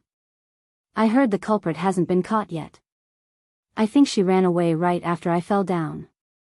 I sent people to catch her as soon as possible. Celine nodded silently with her eyes wide open when he explained that there were people who had been trained to find people. At the very least, one of the maids fled, and she thought it was not necessary to hire such men, but she listened to him because he gave her an explanation quite seriously. Then Corinne, who suddenly stopped crying, said while holding Celine's hand. Don't worry, Celine. I'm on your side. Corinne? And the Marquis, too, right? That's right. The Marquis nodded in response to Corinne's question. Are they really going to be on my side even though I act like in the rumors? The wicked woman who people know, unlike now? Maybe it would be if it was Corinne. She thought Corinne would believe there was a reason for being such a wicked woman even if she did something evil. It was an infinite amount of trust that she had never received even from her mother. Thank you. So when she answered with unwanted tears, Corinne hugged Celine and began to cry again. In the end, Corinne stopped crying only after her eyes were swollen, and she couldn't go back like that, so she borrowed a hat from Celine and hid her eyes and returned. Chapter 132. Perhaps Corinne's offer to be on her side was not just empty words, but she officially began to express her opinion, saying, Celine is not a wicked girl but a good girl, and Marquis Vincent also sided with her, saying, I hope the poor Lady Viermont's case will be resolved quickly. The support of those with power exerted far greater effect than the groundless rumors that had been passed down from a person to another. Just a few days ago, because she had attended Corinne's engagement ceremony, many people liked and were interested in Celine. Therefore, people who had seen her in person and had experienced her looks and characteristics began to express their opinions, one by one, rather than rumors from unknown sources. Annie's contribution also played a big role. Thanks to her spreading rumors around, Celine had become a poor girl, who had truly suffered unhappiness without any wrongdoing. The servants of the mansion chatted, and the Count was angry at the shame of the family, and the Countess was in tears. And after days and days of sleepless nights of ever-changing rumors, Lyra was again given a letter from the princess. In the midst of such a tumultuous winter, Barry was still not caught. They searched her family, relatives, and acquaintances, but they couldn't find her. It was questionable why such a small girl in her late teens could not be found. They also took the issue seriously and tightened security for entering and leaving the capital city. Doubts and suspicions grew bigger, and in time Celine used Annie to pour a dash of oil into the fire. Unless there is someone behind her, it will be impossible to spend this cold winter alone. It was indeed plausible and true that rumors spread that Barry must have been receiving help from someone, and several times the guards visited the mansion to inspect the servants and maids. I am not. I love Lady Celine so much. Not me either. How much help could a servant give to a fugitive in the first place? They truly complained of their injustice, and it was true that the same servant's help would not last very long, so the investigation for the servants and maids was soon terminated. Of the successive claims, it was also due to the most credible one. I'm sure Alicia's the only one at home who hates Celine. Alicia felt sorry for Celine, whose origin was a commoner. She's always been so mean and said that Lady Celine was frivolous. It was Annie's testimony. She had shared the moment when Celine was poisoned, and her experience working under Alicia made her remarks highly reliable. Of course, it wasn't just her testimony. Confidence grew even more as other servants and maids said they had felt the same way. Also, Celine's tearful experiences played a part. Alicia? I don't know. Alicia. I guess she thought I'm defaming Lyra's reputation. Of course, she is right. As you can see, my origin is not good, and I'm still a little inexperienced to stand side by side with Lyra. Celine, answering the question, was greeted with a glare of guardians. Every now and then she would shed a tear of lamentation and sorrow. She looked as if she were an angel from heaven, wearing a light pink outer garment that looked as soft as snow on top of a pure white indoor dress with no pattern.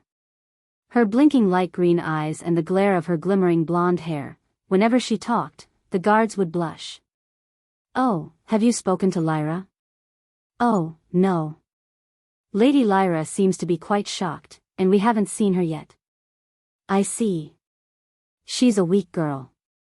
But since Lyra is closest to Alicia, I don't know if she knows anything. So, Celine, who had been answering their questions for a while, saw the cold tea and called Jessica and Annie. Jessica and Annie. The night's tea is already cold. Please bring some more snacks and fruit. Oh, no. We have to return in a minute. Celine smiled softly and shook her head, holding the hand of the knight who was flustered and waving. It's still cold, but it's sinful as you're suffering because of me. I hope you take a little break, so please don't refuse. Well, if that's the case, we'd excuse you. No one could resist her determined temptation. When they saw Celine, they could not hide their anger at the fact that such a beautiful and pure lady had suffered such a terrible thing, and the investigation was becoming more and more for self-interest. Therefore, there was no difficulty in driving Alicia to the back of the incident. Do you really think Alicia is the culprit? Annie asked as she arranged the table. The tulips that had been changed and brought back looked as fresh as if they had just been rewatered. Celine, who glanced at it and then turned to the book, replied. I think she's related. I think so, too.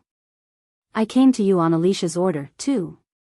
When Annie realized that she had made a mistake, she began to excuse Celine for a moment. Well, that's true, but we just fell apart. I quickly realized that it was wrong. I have no relationship with them now. I'm here only for Miss Celine. Annie blushed when Celine smiled with a laugh at the sight of her being bothered for nothing. Oh, by the way, if Barry gets caught, the real culprit will be revealed, right? Alicia's under surveillance by the guards, so it's hard to escape. Yes, I hope we find the real culprit soon. The real culprit behind Alicia. But perhaps it was hard to tell that she was the real culprit. If she had not been crazy, Lyra couldn't have given orders to Barry herself, so Barry couldn't testify either. Even so, if Alicia was proven to be the culprit, Lyra won't be safe either. Isn't she following her like she was her mother? There will be very little doubt that Lyra is behind everything. It would be so frustrating to see how disheartening it would be to not have killed the one who she had tried to kill and to have her ally's reputation get cut down. As she had delayed enough time, she had got what she wanted to have. Now all that remained was to catch Barry. Celine, who had finished reading the book recommended by Asher, said to Annie, putting it down on the table. "But where do you get tulips this winter? You don't have to go like this every day because it's not my favorite flower." "Tulips? Me? It's not a gift you received, is it?" "What? I don't remember receiving such a gift." "Really? Then who the hell brought it?" "Jessica. It has changed so many times." Annie's addition to the fact that she didn't know who changed tulips that didn't wither so often allowed her to guess who had brought the flowers. Asher? She couldn't think of anyone else. He had the ability to move from one place to another, so he could have come to the mansion if he wanted to. When did he come here? He said there was a price, but if he used his ability often, would he be okay? She was disappointed because he didn't show up even though there was a rumor that she was sick due to something terrible, but her regretful heart melted like snow when she knew it was not. I hope he would see my face. What's so urgent that he left the flowers behind? Since no one saw him, did he come at dawn? She was thinking about not sleeping for a while, but she touched the petals because she felt sorry. After a while, she suddenly got up after hearing some harsh footsteps. Who's going around the mansion so frivolously? The servants and maids are always attentive to every action, not to mention the Count, Countess, and Lyra. Moreover, the only room on the third floor was Celine's, so the sound of footsteps must be someone who has something to do with her, so why is he moving carelessly? When the footsteps stopped in front of her room, Annie and Celine hardened themselves with nervous faces. Moreover, it was not long after something bad had happened, so it added to the tension. But even though it had been long since it stopped, no sound had been heard, and in the end, they were forced to confirm who it was. Who is it? No one outside the door replied to Annie's trembling voice. All she could hear was the sound of feet moving away and getting closer again as if he were hesitating. Who the hell is that? He wouldn't be an outsider to see such a fuss. Chapter 133. Annie also asked Celine carefully if she thought so. Shall I take a look? Celine nodded and Annie went out to check. Annie shrieked at the unexpected visitor. Mr. Darien. Darien? Celine was surprised. Why? He still has a little time to come back. The face that was looking through the half-open door was really Darien. Now a full-grown man, he was staring at Celine with a grimace. Darien, who had been staring at Celine for a long time, slowly opened his mouth as she stood firm without saying anything at the appearance of Darien, who she had never thought of. I heard you were in big trouble. Celine nodded slowly to his question. With that action, the fluffy blanket on her shoulders was knocked down to the floor. Darien looked as if he was distressed and bit his lower lip, looking at a lean body because she couldn't eat properly for a long time. As Celine stared at him in a strange and mysterious way, Darien, who had been trying to say something several times, soon breathed a deep sigh and turned away. What the hell? At Celine's question, Annie couldn't give an answer, cocking her head. Because of Darien, who returned early without even telling them, Celine went down to the dining room after a long time. They told her that she didn't have to come down if it was hard for her to do so, but she wondered why he came back so quickly. As if it were all the same, Lyra, who had been locked up in her room for some time, and the Count, who had been out in the suburbs because the warehouse business had been in full swing, also took a step forward to come. Darien, however, did not give a specific reason why he returned earlier than scheduled. I've prepared a new outfit to attend the graduation ceremony, and I feel sorry. We'll get together and the ceremony will be done after the speech. It's nothing. Darien answered with dismay when the Countess said sorry. He had no interest in the Countess, neither in the past nor in the future. It was nothing more or less than a woman his father remarried. He would soon take over the family after taking lessons in succession, and the tainted family honor would have to be repaid by his actions. Lyra, your eyes look swollen, but you haven't been hit by anything, have you? No, brother. Why does Lyra look sicker when she isn't the one who almost got poisoned? Her swollen eyes and anxious moods were beyond her imagination. She didn't have to be nervous unless she was the culprit. As she was eating slower than the others, she watched the complexion of the people who were seated. Suddenly, she met the eyes of Darian. She was very familiar with the way he took away his eyes as if he had been caught peeking. Don't tell me. She was feeling a little bit ill before, but she wasn't sure that he had come back quickly because he had been worried about her. Isn't it an unexpected change to do such extreme behavior, not just thinking or looking at me alone? Even if the blood wasn't mixed, I am your sister. The father had taken a prostitute, and the heir coveted his sister. It must be those father and son, not herself and her mother, who really ought to be criticized. At least the countess did not turn herself into a prostitute. I didn't come from a prostitute because I wanted to. Finally, she looked at Darian's movements the whole time to see how he felt. When the countess was worried that he came back too soon, he said coldly to the worried countess, I can send my servant to get the diploma paper later. More than that. Darian's eyes were on Celine again as he was answering. When their gaze met, she was convinced by the look. It's all the more important because there's a big problem in the house. The guardsmen are doing their best, so she'll be caught in no time. Well, for that, spring is almost here. At Darian's cold and sharp reply, Lyra's expression hardened. It was a question of why he was so eager for the prostitute's daughter. Maybe I can use Darian to destroy this gutter family. It was also revenge for Darian, who had ordered to cut her in the neck. It's okay. You don't have to worry about it. As you can see, I've avoided a fatal wound, and I'm on the way to recovery. The answer was like that, but the look on her face was more pitiful than a dog in the rain. She looked like a poor girl who had no one to lean on in this mansion. Darian, who had been watching Celine for a long time with a vaguely distorted look, clicked his tongue and left the dining room, saying, I'll get up first. What a pleasant surprise. Celine continued to eat, trying to swallow her burst of laughter. It was a long time since she felt satisfied with the table. A change of heart had happened while he was away, and Darian couldn't control his mind about Celine more than she thought.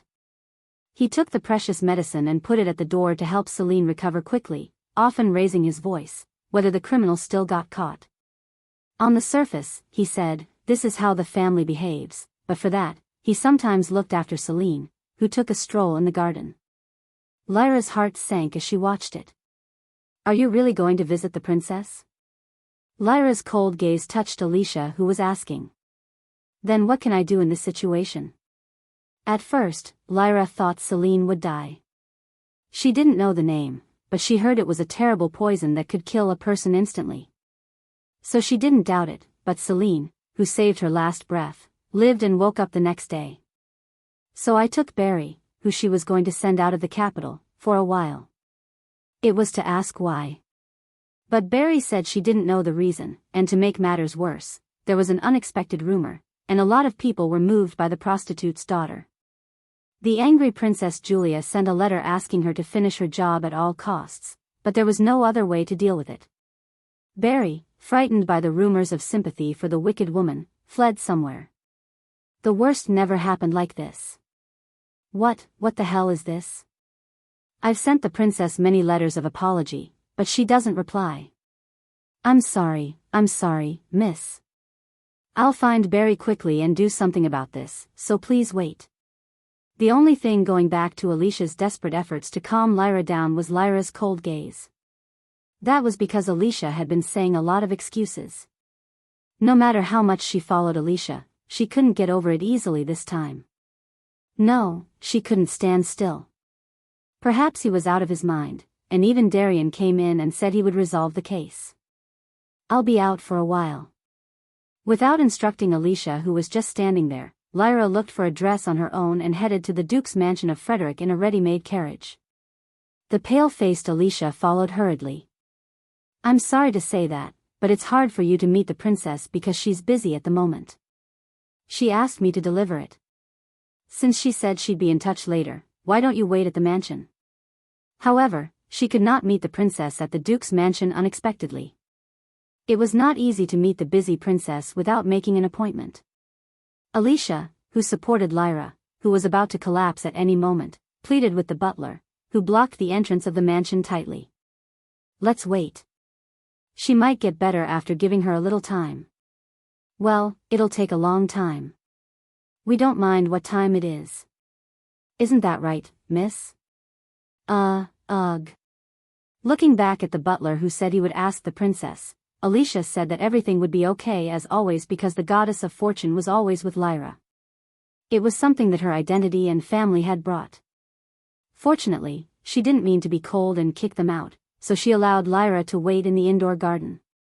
She said it would take a little while, but if you don't mind, you can go in. Thank you. Then, the sighing Lyra went into the house, holding Alicia's hand tightly as if she had not been angry at all. Fortunately, the servants and maids of the mansion treated Lyra with sincerity. Chapter 134. Lyra, who eased her anxiety a little by drinking warm tea, asked Alicia, would the princess be really angry? No, miss. She even allowed you into the garden after this sudden visit. I'm sure she had always been a kind person, so she will show kindness again this time, isn't that right? Yes, and besides, you are the future Duchess, who has already received the ring of promise. Yes, that's right. She believed Alicia without a doubt because she had never been hated or rejected by anyone, but the princess only appeared when the sun was about to set. Miss Julia. Because of the longer than expected wait time, Lyra's face was very shaded as she called her name. But Julia, who didn't even care about it, sat across from Lyra, greeting her simply. She frowned as she checked the time to see if she wanted to make a very busy show. I've been a little busy and have made you wait. I wish you'd made an appointment. I can't believe you're here all of a sudden. What's your business? That. But Lyra murmured because she had nothing else to say, although she had come. Julia, who was as cold and fierce as the winter wind, set her sights on Lyra for a while. Alicia, who saw Lyra blushing with tears because of Julia's changed behavior that had always been benevolent, fell flat on the floor of the garden on her behalf. Lyra, surprised, called Alicia's name. What is it? I'm sorry. They're all my fault. I should have watched and checked by her side until she finished the job perfectly, but it was too hasty. Julia, who was watching her face for a moment without expression after Alicia's unexpected behavior, soon raised her mouth and put a soft smile on her face. Lyra looked at Julia with her eyes shining as if she had forgiven her. I know. So you don't have to ask for forgiveness. Alicia, thrilled by Julia's benevolent voice, sobbed little. It was because she had been suffering so much in the meantime. Lyra was also fascinated by Julia's friendly face and believed that she would pass the matter as lightly as ever. But Alicia, you have to clean up what you started. Pardon?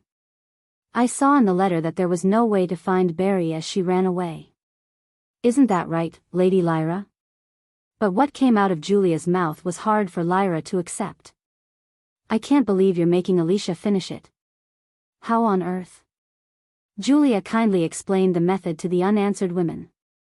It would be perfect if you could achieve your original goal, but if you do that in this atmosphere, it would only make trouble. So. Julia's gaze rested with Lyra for a while before moving on to Alicia. No way. A startled Alicia opened her mouth and trembled.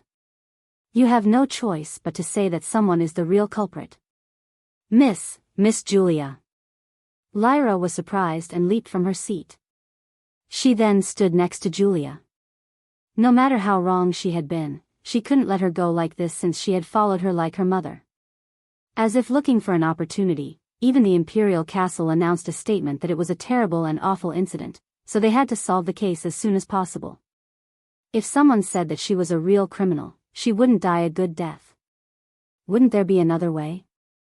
Alicia. I can't allow her to die. Lyra was about to cry at any moment. Really? It looks like Alicia's name is already circulating in the public, but what's the other way? This seemed to be the last chance that Julia would be giving to them, so Lyra hurried on to roll her head. There must be something else. After agonizing for such a short while, Lyra opened her mouth as if she had a good idea. Why don't we pressure the crown prince? Julia's lips twitched after hearing such a foolish answer and replied. You still think I have that kind of power left? Only then did Lyra hasten to apologize for reminding him that the aristocratic party had been ruined by the Crown Prince's ruse. It was because she was in a hurry to save Alicia, and she couldn't judge the situation properly. She said such stupid things even though she knew why the princess was so busy. And if Julia would take this incident out of her mouth, Lyra would end up confessing that she would deliberately raise a problem that could only end up at the expense of one of her maids. I thought you could change my mood, but it hurts me that you've become one of my worries. Lyra thought so, too. She could not execute it because there was no one to come forward, and she always wanted to kill the wicked bitch. And she was confident that it would be very easy. Wasn't she just a daughter of a prostitute at best? Furthermore, she believed that she had heard Barry's pledge to kill her by stabbing her with a knife if she failed. But Barry, who was mistaken for success, ran away, and things turned out to be a mess. It would have succeeded if that bitch hadn't collapsed for nothing. Well, I'll try to get someone else. Alicia. I can't. She wondered if she could get someone else, but she couldn't send Alicia like this, so when she made an excuse like that, Julia readily nodded. Okay, do it your way. I don't owe Alicia a grudge, and I just want this all to end. Julia must have thought that no one else could do this properly except Alicia, but she soon returned with a friendly face as if she had lost the heart to vent her anger on Lyra. I'm sure you know that well. You can't leave a blot on this. Yes. It's okay. It happens a lot. Oscar's coming back soon, so you have to shake off the annoying thing, all right? Lyra nodded slowly, responding to the soothing question. As Julia said, she had to settle things before Oscar came back. Lyra hurried out of the mansion after she got her last chance. Now that Barry had run away, she had to find someone else to finish the job. While she was savoring tea for a while in the garden where Lyra had disappeared, the butler brought Julia a letter. It was a letter with a colorful seal made of gold. It was a seal that had never been seen in the Empire. The butler was filled with anxiety as he handed over the letter. It's a letter I've been waiting for. The Crown Prince is violently rebelling, and it's an inevitable choice for me. Miss. When the butler tried to say something to Julia, he closed his mouth and left the garden after looking at her cold face. Julia's mouth slowly rose as she read the open letter. Celine immediately had a person to follow Lyra when she heard that Lyra had gone out in a hurry. It was John, a knight who had been on the watch a few times for Lyra. He was too weak to protect Celine, but he quickly found out where Lyra had been. The mansion of Duke Frederick. Yes, she certainly headed to the mansion. I waited for a long time, but she did not come out, so it seemed like she was talking about something very important. He apparently didn't want to hear why he was so late, and John said in a hurry. So Celine handed him a gold coin and rewarded him for his job. Shall we go back and wait for her to come out? Asked John, contented with the good reward. Not bad. Celine nodded, and he headed back to the mansion of the Duke. Why on earth did she go to see the princess? Just to ask for advice? Or a mood change? No, in this situation that doesn't go the way she wants, she won't be able to afford it. It occurred to her that, for whatever reason, the princess might be involved in this incident. But why? She's busy right now. At a time when the aristocratic party is torn apart and the crown prince is rising, is it necessary to waste time dealing with a woman from the common people? She thought about the reason why, but she couldn't find an answer. It occurred to her that the princess, who she thought highly of, was not that great. Lyra with the help of the princess. I wonder what kind of solution you're going to bring. She was reading the numerous letters that arrived with a lighter heart, and she heard the sound of a carriage. She opened the window to see if Lyra had already returned, but it was Darian who had gone out with the Count. Chapter 135. Somehow, as soon as he got out of the carriage, he stared straight into Celine's room, which made her see him unintentionally. He seemed to not expect that Celine was by the window, and he hurried to look away. Still, he didn't enter the mansion, and he didn't even move with his subtly raised face, so he seemed to keep looking sideways at herself. If I can just persuade him, I'm sure I'll be able to see him push Lyra out of this. Thinking so, Celine with a smile around her mouth stretched out her arm to close the window. Her indoor overcoat, which was hanging on her shoulders, fluttered in the winter breeze and fell out the window. It was very unnatural, but Darian was the only one who was looking at Celine, so no one noticed it. What shall I do? Celine was in trouble and covered her mouth with her palm. Unless otherwise asked, Darian, who had hurried to the place where her coat had fallen before his servant, slowly picked it up with a little warmth.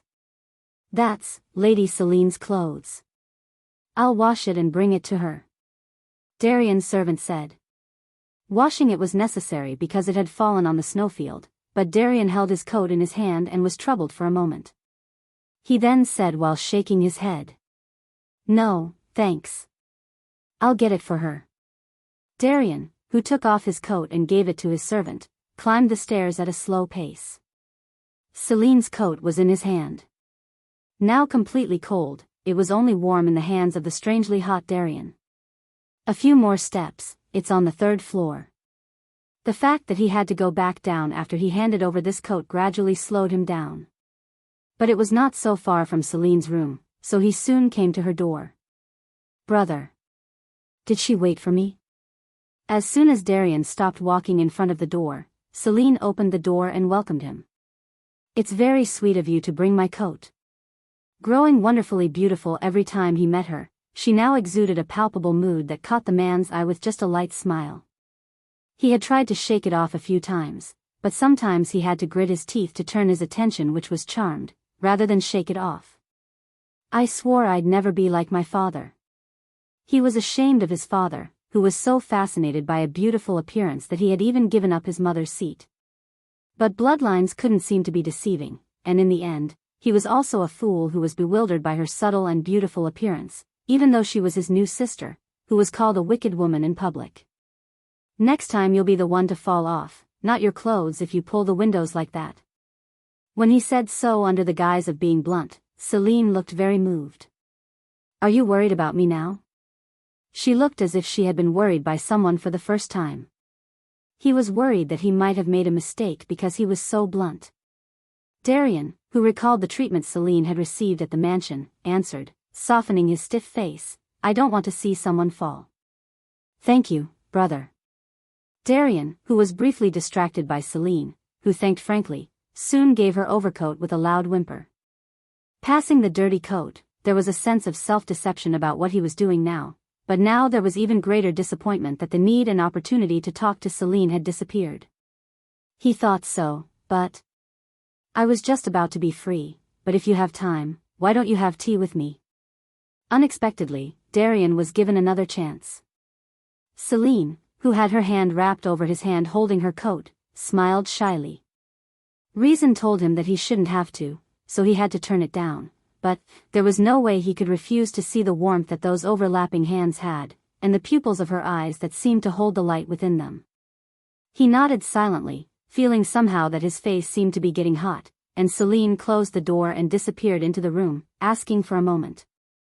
Celine, who came back from the door, was wearing a new coat. Her indoor clothes were also changed into a dress made of a material that was light and clinging to the body. Due to the overcoat, all the lines of her body were not being revealed, but it crept up whenever she moved, and that melted Darian's heart.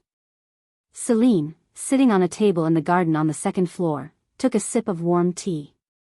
Normally, he would sneak a peek at her, but now he gave a very open glance at Celine. It was a bad look, though it was her own inducement. Come to think of it.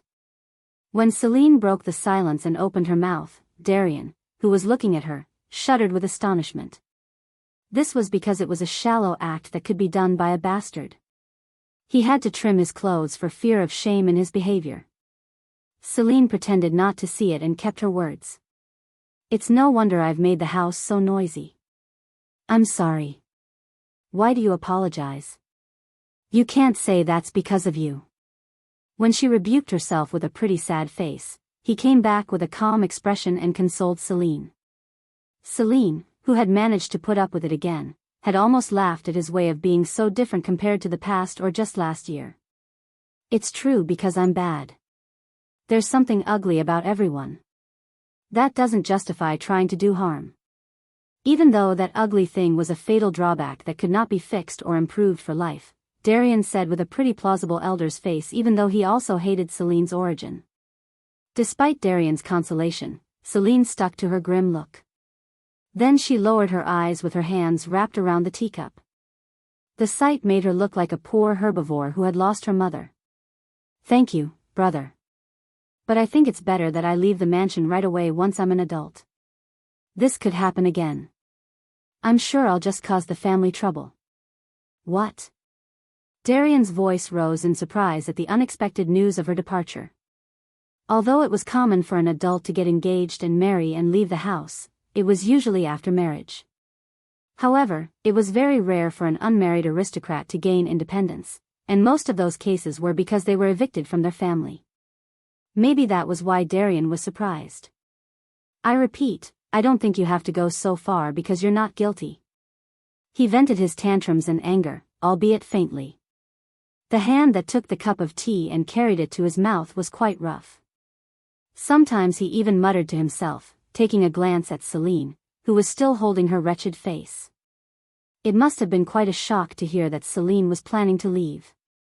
"I've never openly seduced him, but he's caught in a net, and it's now easier to use." How did he hide such character in the past?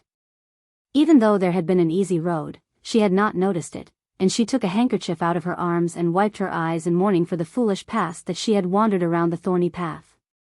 "I'm glad you thought so. I'm sure everyone thinks so. So don't think about it." "Is that so?" Celine, who asked him back, rose from her seat. As Celine was slowly approaching him, Darian's gaze followed her on its own. Darian, who was again distracted by her clothes that clung to her body whenever she moved, swallowed his saliva.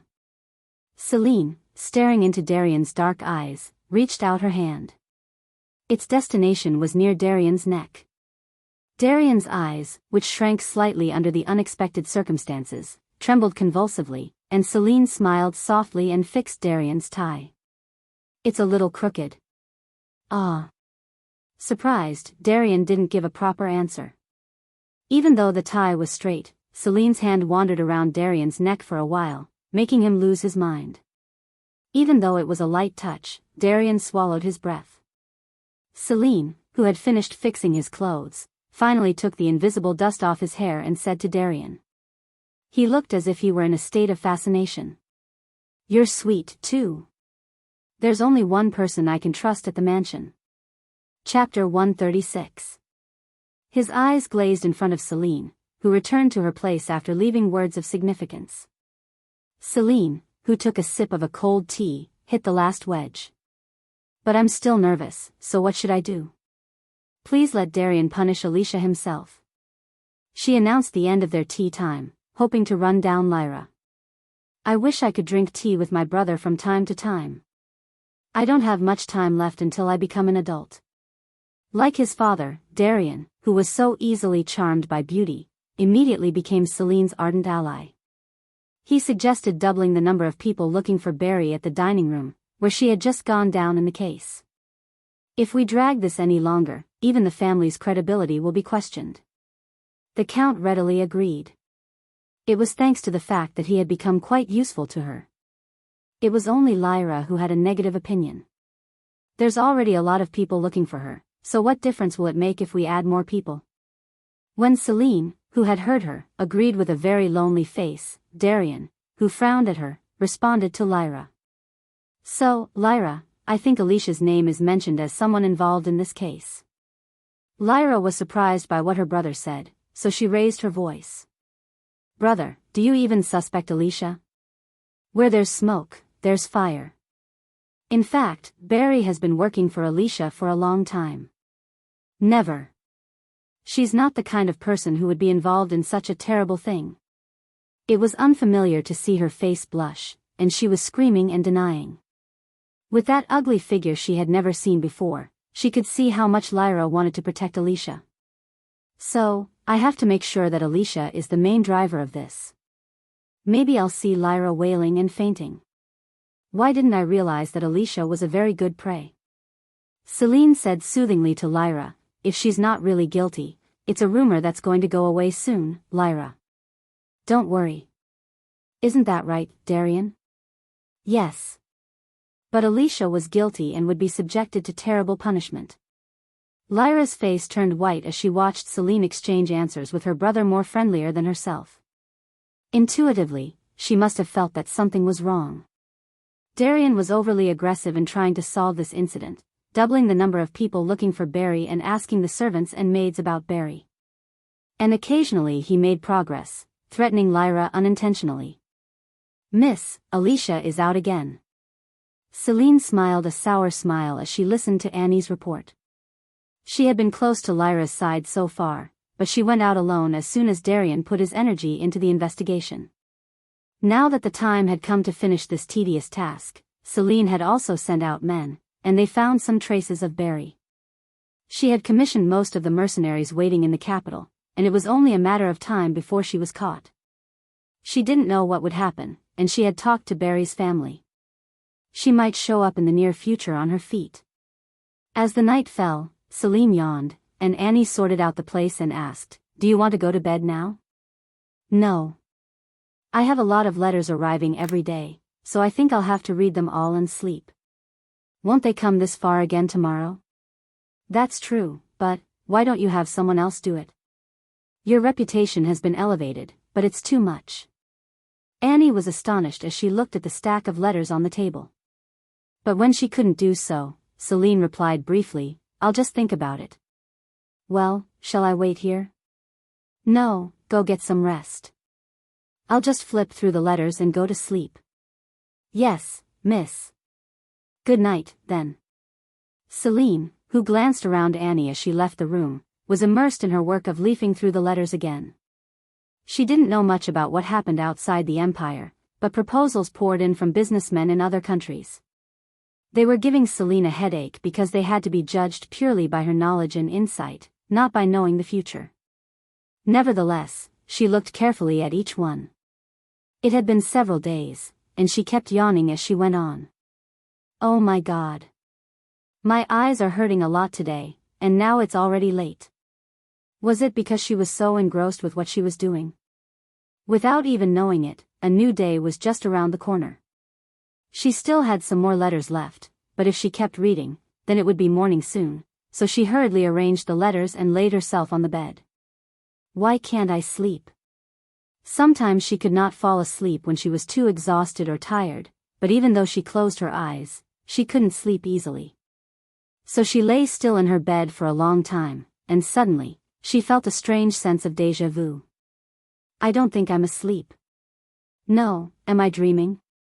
But suddenly, without worrying about it, she could hear a very small step, and she could feel someone else's temperature on her neck.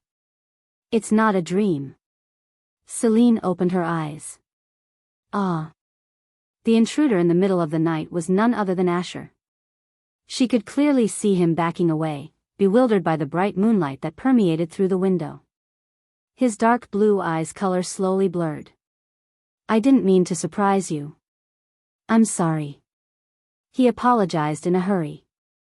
But at the sudden visit in the middle of the night, Celine was stupefied and couldn't give any response, and she just stared at Asher.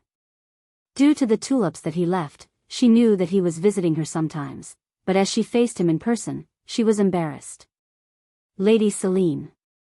As she looked up to him silently in amazement, he was worried about her and carefully called Celine's name. After Celine's name was called twice, she blinked slowly. She nodded and tried to elicit a reaction. Are you okay? You look pale, and you've lost too much weight. She was quite different from the usual, and he was worried about Celine, so he put his hand on her forehead. Asher measured her temperature for a while. He then frowned and covered Celine with a blanket. You have a fever. Asher's voice had worry and regret mixed together. He talked to himself, saying that it was good to eat any fever reducer, and Celine then realized that she was not having a dream. She opened her tightly closed mouth. What the hell is this? What is happening? I'm sure it's my room, and it is dawn now, and I think I was about to sleep. Asher realized that he was probably worrying about Celine too much. He also realized how big of a discourtesy he committed. He then stepped back and avoided eye contact. Mr. Asher?" When she called his name, he did not answer. He just made eye contact with Celine instead. "That's..." I became worried. "I heard you had a big incident." "I have absolutely no intention of doing bad things to you. It's hard to believe, but I'm innocent." She didn't doubt it, but Asher made a poor excuse. Knowing that there was no reason, her heart was too full for words when she heard that he was worried. The time, place, and situation were very strange, but she was glad that he just came to see her. So if she told him that she was purely thankful and showed him that she was okay, it would be over. However, she decided to make fun of him after seeing his ears that were red despite the bluish moonlight. "So, do you frequently come here at dawn like this, in a woman's room who's not even married?" As she asked softly, Asher turned his head while covering his mouth. It was a little joke, but he was ashamed of it. Rather, it was Celine that really should be ashamed of seeing him who came to an unmarried girl's room at dawn. But as funny as it was, he was ashamed of his sudden visit. At Celine's little snubbing, Asher hurried to make an excuse. "Well, it was hard to visit during the day because people might see me here. So I stopped by at dawn instead to make sure you're all right, and then I couldn't just go back because your complexion wasn't good today and the last time." "Why?" Celine still asked him even though she was expecting a straightforward response. Chapter 137. "I couldn't do it when I saw you sleeping so soundly. I'm worried. And I'm sorry for your pain, but I reached out because I couldn't pass it as your moonlight hair was so beautiful." She remembered something similar that she heard from him. He always told her that it didn't go as he thought when he saw her face to face. Even though he said that she was beautiful, it was an answer that could be misleading. It was too much for the daughter of a prostitute. Was he too noble to have such a conversation with her? He was different from Lyra, who was pretending to be noble. So, as she was hesitant to answer, Asher sat on the side of the bed. He put aside his shyness and said, staring gently at Celine's eyes, "I don't want to see you suffering like this." Although he didn't want to see it, there was nothing that he could do. It was all to come in at dawn and see her face secretly. But no matter what she was now, she was the daughter of a prostitute. With the fact that he had an acquaintance, he might get swept away by idle speculation and rumors, and why was he talking about this to her? "I've been thinking about a lot before, but I've come to have realized with this incident. I could not meet you easily even though something happened to you." Celine slowly picked herself up when she heard that. Celine's face, leaning against the bedhead, was full of embarrassment. In the past, she, who had had meetings with countless men, could guess the following words of Asher but tried to deny that her assumption was ridiculous. "So I felt like I wanted you to be around so that I could meet you anytime, and that no one could hurt you." What Asher told her was what Celine thought. Celine's eyes shook without rest when she heard what he said. "Were you just thinking? Or did you mean what you said?" Either way, she was sure she would be a stumbling block in the way of the future of Asher. It was best for him and for her to maintain a relationship without anyone knowing it. "How dare you? I am just another thing to you." So she answered like that and looked away. But he didn't seem to want to end what he had just said and didn't give up easily. "Perhaps, don't you like me or feel uncomfortable?"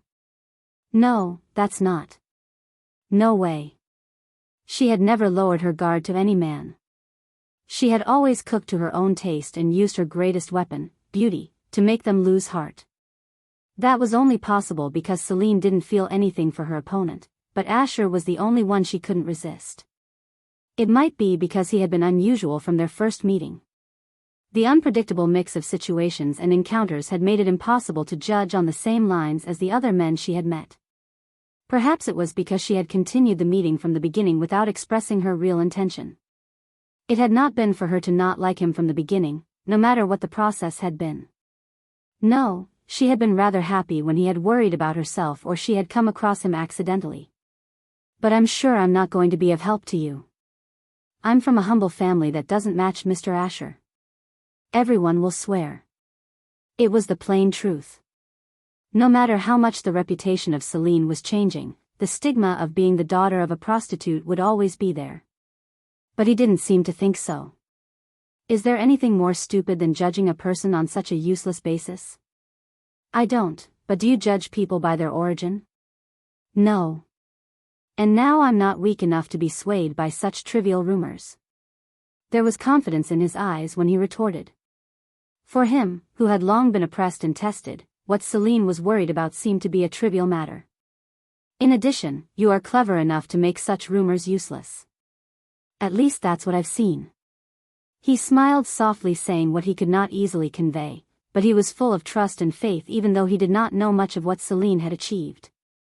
While staring at Celine, who was speechless, his eyes blushed again. I just thought about it, but I didn't mean to tell you this much. That's always what happens when I face you. I didn't mean to ask for an answer. Maybe he was trying to ease the burden by appearing suddenly and making surprising remarks, and he added, "Don't pay much attention to me." However, Celine did not respond because it was something that she couldn't help but pay attention to. I was going to send this by letter, but instead, now that I've had the opportunity, I'd better tell you in person. With a soft look, he faced Celine with a serious face. In an instant the mood changed. Celine swallowed her saliva and waited for he would say. I caught the criminal who tried to kill you. I personally let people search. I was thinking about what to do, and I thought it would be right to let you know first, so I was going to leave the letter behind. He took the letter out of his arms and said. When Celine accepted the letter, he added an explanation. The letter says where she is being detained. I'll leave it up to you. That's the maid who tried to hurt me. Do you know what I'm going to do to her? You're doing it for a reason, whatever you do. As he said, that is all I can to do, he kissed the back of Celine's hand softly and left. Her eyes followed the traces of him, who disappeared like a mirage. I'm doing it for a reason, whatever I do. She was always uncomfortable somewhere with impure thoughts in her mind, but when she heard it, she suddenly felt at ease as if she had been justified. Perhaps he could say so because he didn't know everything about Celine, but that was how she was able to put down a load off of her mind. In the first place, she had never thought of having a special relationship with him because he was going to marry the princess later on, but she thought that she didn't have to avoid it now that she had made a lot of different moves. Celine, unable to sleep at all after Asher's visit, hurried to the place Asher had informed her of as soon as dawn came. It wasn't a place to laugh and go for a conversation, so she prepared herself simply and unnoticed. She thought about which of the maids she should take, but she didn't think it would look good, so she went out with the knight, John. I want to be alone, so please stay outside and wait for me. Celine, who told John so, rented a new carriage through the cafe owner and headed alone to the place where Barry was detained. In preparation for any possibility, she put the carriage on standby at a store a little further away from where Asher had informed her and walked for a long time. It was a shabby warehouse that people had not visited for a long time. She didn't know if there was no surveillance at first, or if he had thought Celine would come and left it empty, but there was no one there. Screech. When she opened the old door and went inside, she saw Barry lying in a corner of a warehouse with scattered straw. Even though she had run away nicely, she was now in a shabby mess. Why would you do such a bad thing? You don't have anything. As she raised her head at the sound of the door opening, she showed off the white of her eyes as soon as the evil woman of the world she had tried to poison appeared. What does she want to say? To prevent self-harming, the only thing flowing through Barry's mouth was an ugly groan because a cloth was pushed deep into her throat. It's been a long time, Barry. I've been looking for you for a long time. Where and how have you been? Then Celine slowly approached Barry. She grabbed Barry's hair as she approached. How do you feel when the evil girl you thought was dead came back to life? As Celine smiled brightly and asked, Barry burst into tears. There was still a groan of unknown meaning from her mouth. With the fear of imminent death, she seemed crazy. Chapter 138.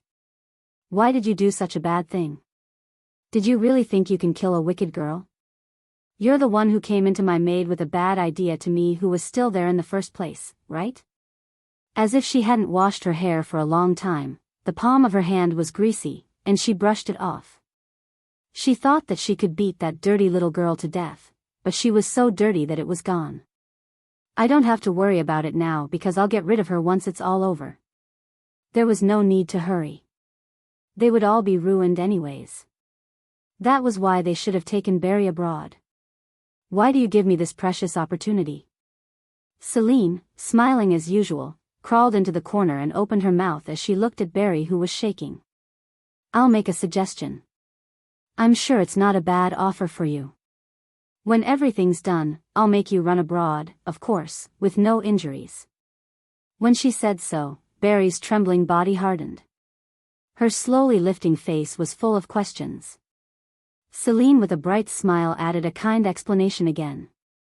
You can't live any longer because you failed to kill me. Why don't you just follow me? Celine asked Barry, who had been mumbling for a long time. Why don't you answer? Ugh. Barry nodded because she couldn't say the right words because her mouth was blocked. Then Celine, who had loosened her rope and gave her freedom by removing the cloth which had her mouth shut, recited what she had to do. It's very simple. You just have to say a few things. Yes, yes. She nodded, ready to do so. Even if she was asked to lick all the dirty dirt out of here right now, she would do it. Satisfied with this, Celine laughed and said, Come back to the mansion tomorrow morning. Come and tell them all the details of what you did and who made you do it. But in the end, Barry's face turned pale when she was told to confess.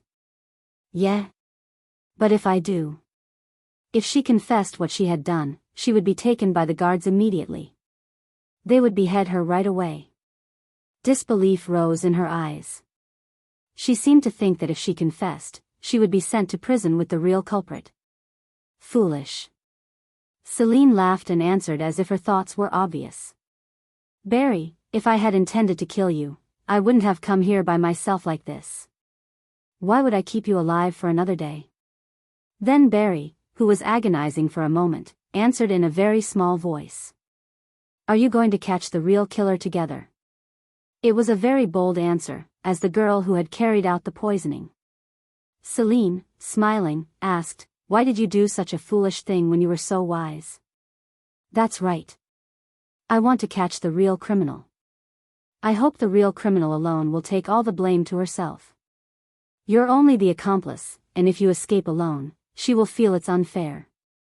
Barry's eyes trembled. Still, it seemed doubtful that Celine would save her.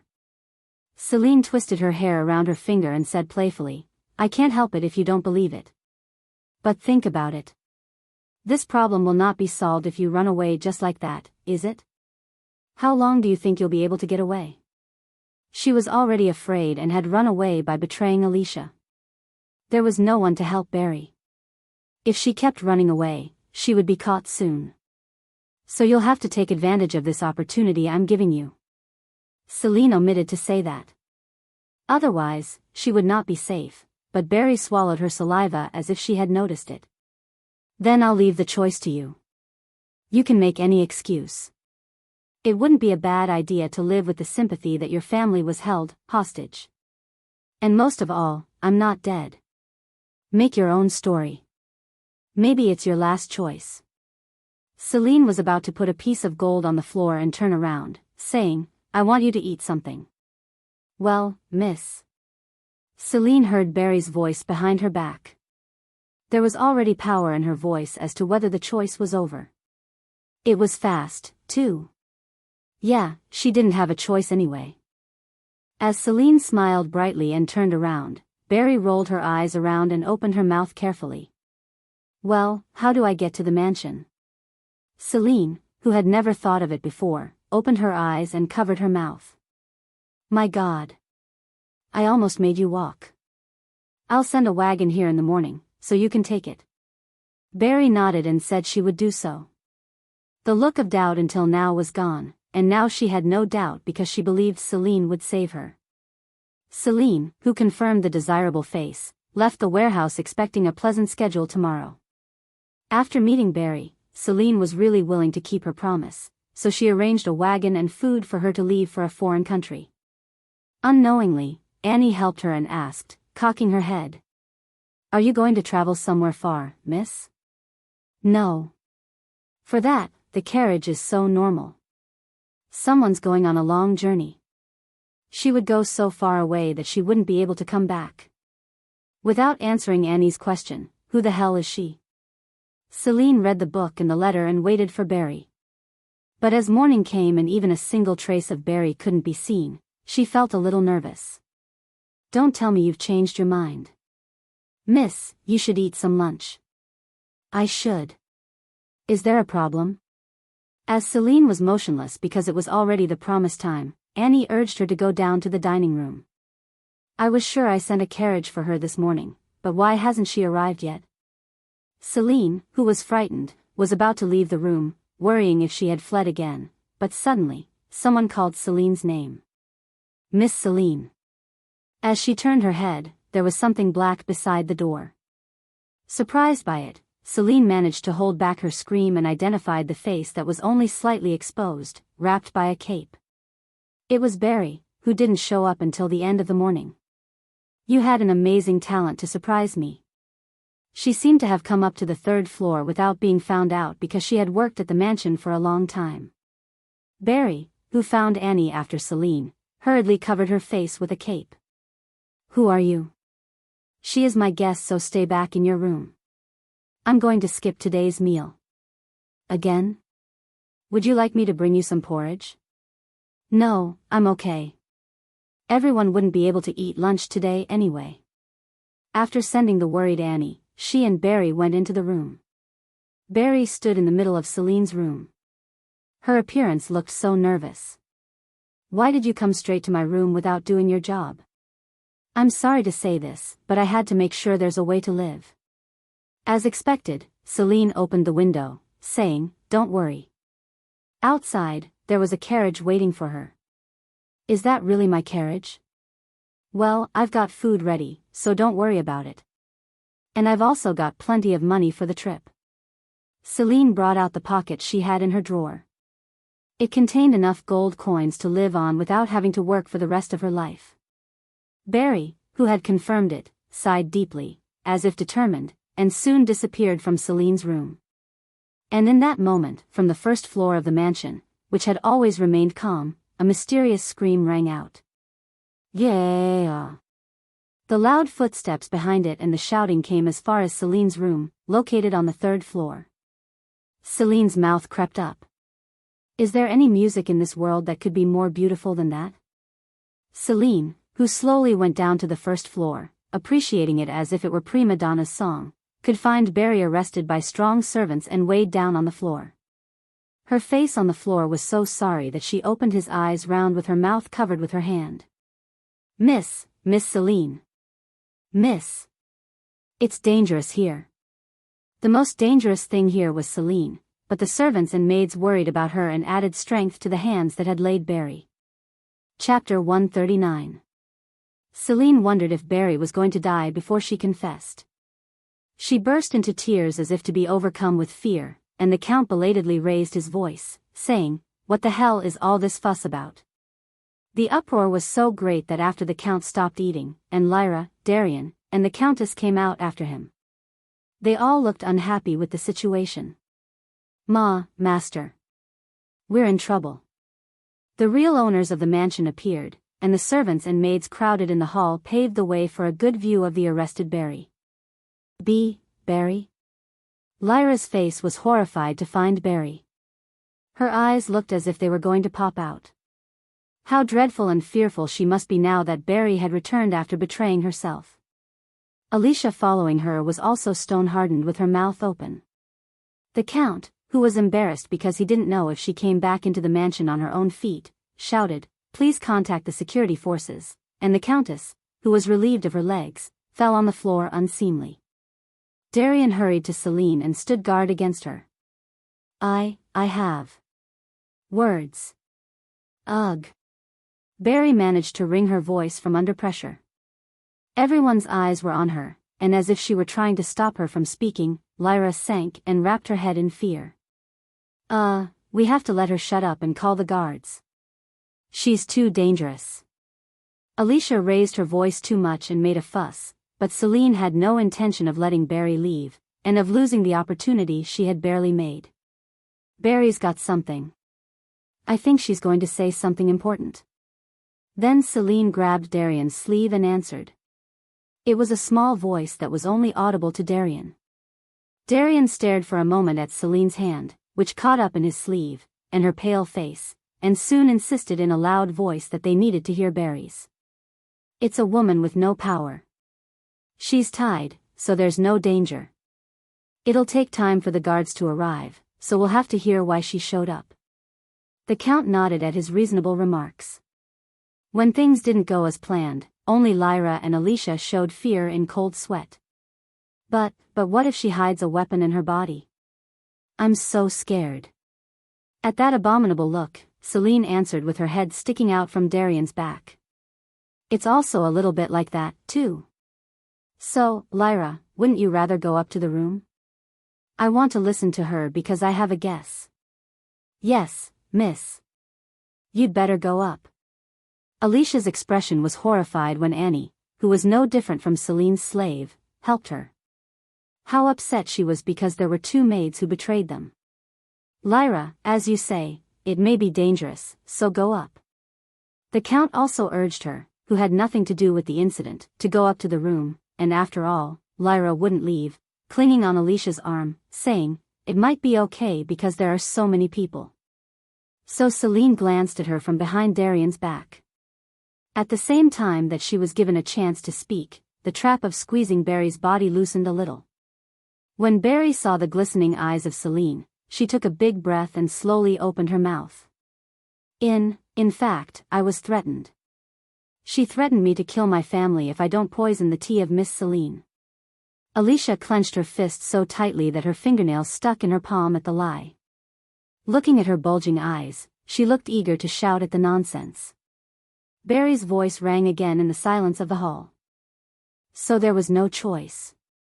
I received the poison, but I hesitated and agonized several times because I couldn't poison the tea, and Miss Celine, who had noticed me feeling a little anxious, asked me why several times. This drew attention to Celine. Barry's eyes were too, which were enveloped in anxiety. Tears welled up in her pale face, and she answered with her face on Darian's back. I remember. Barry's condition was very strange, so I told her to tell me everything and it would be fine, but, sob.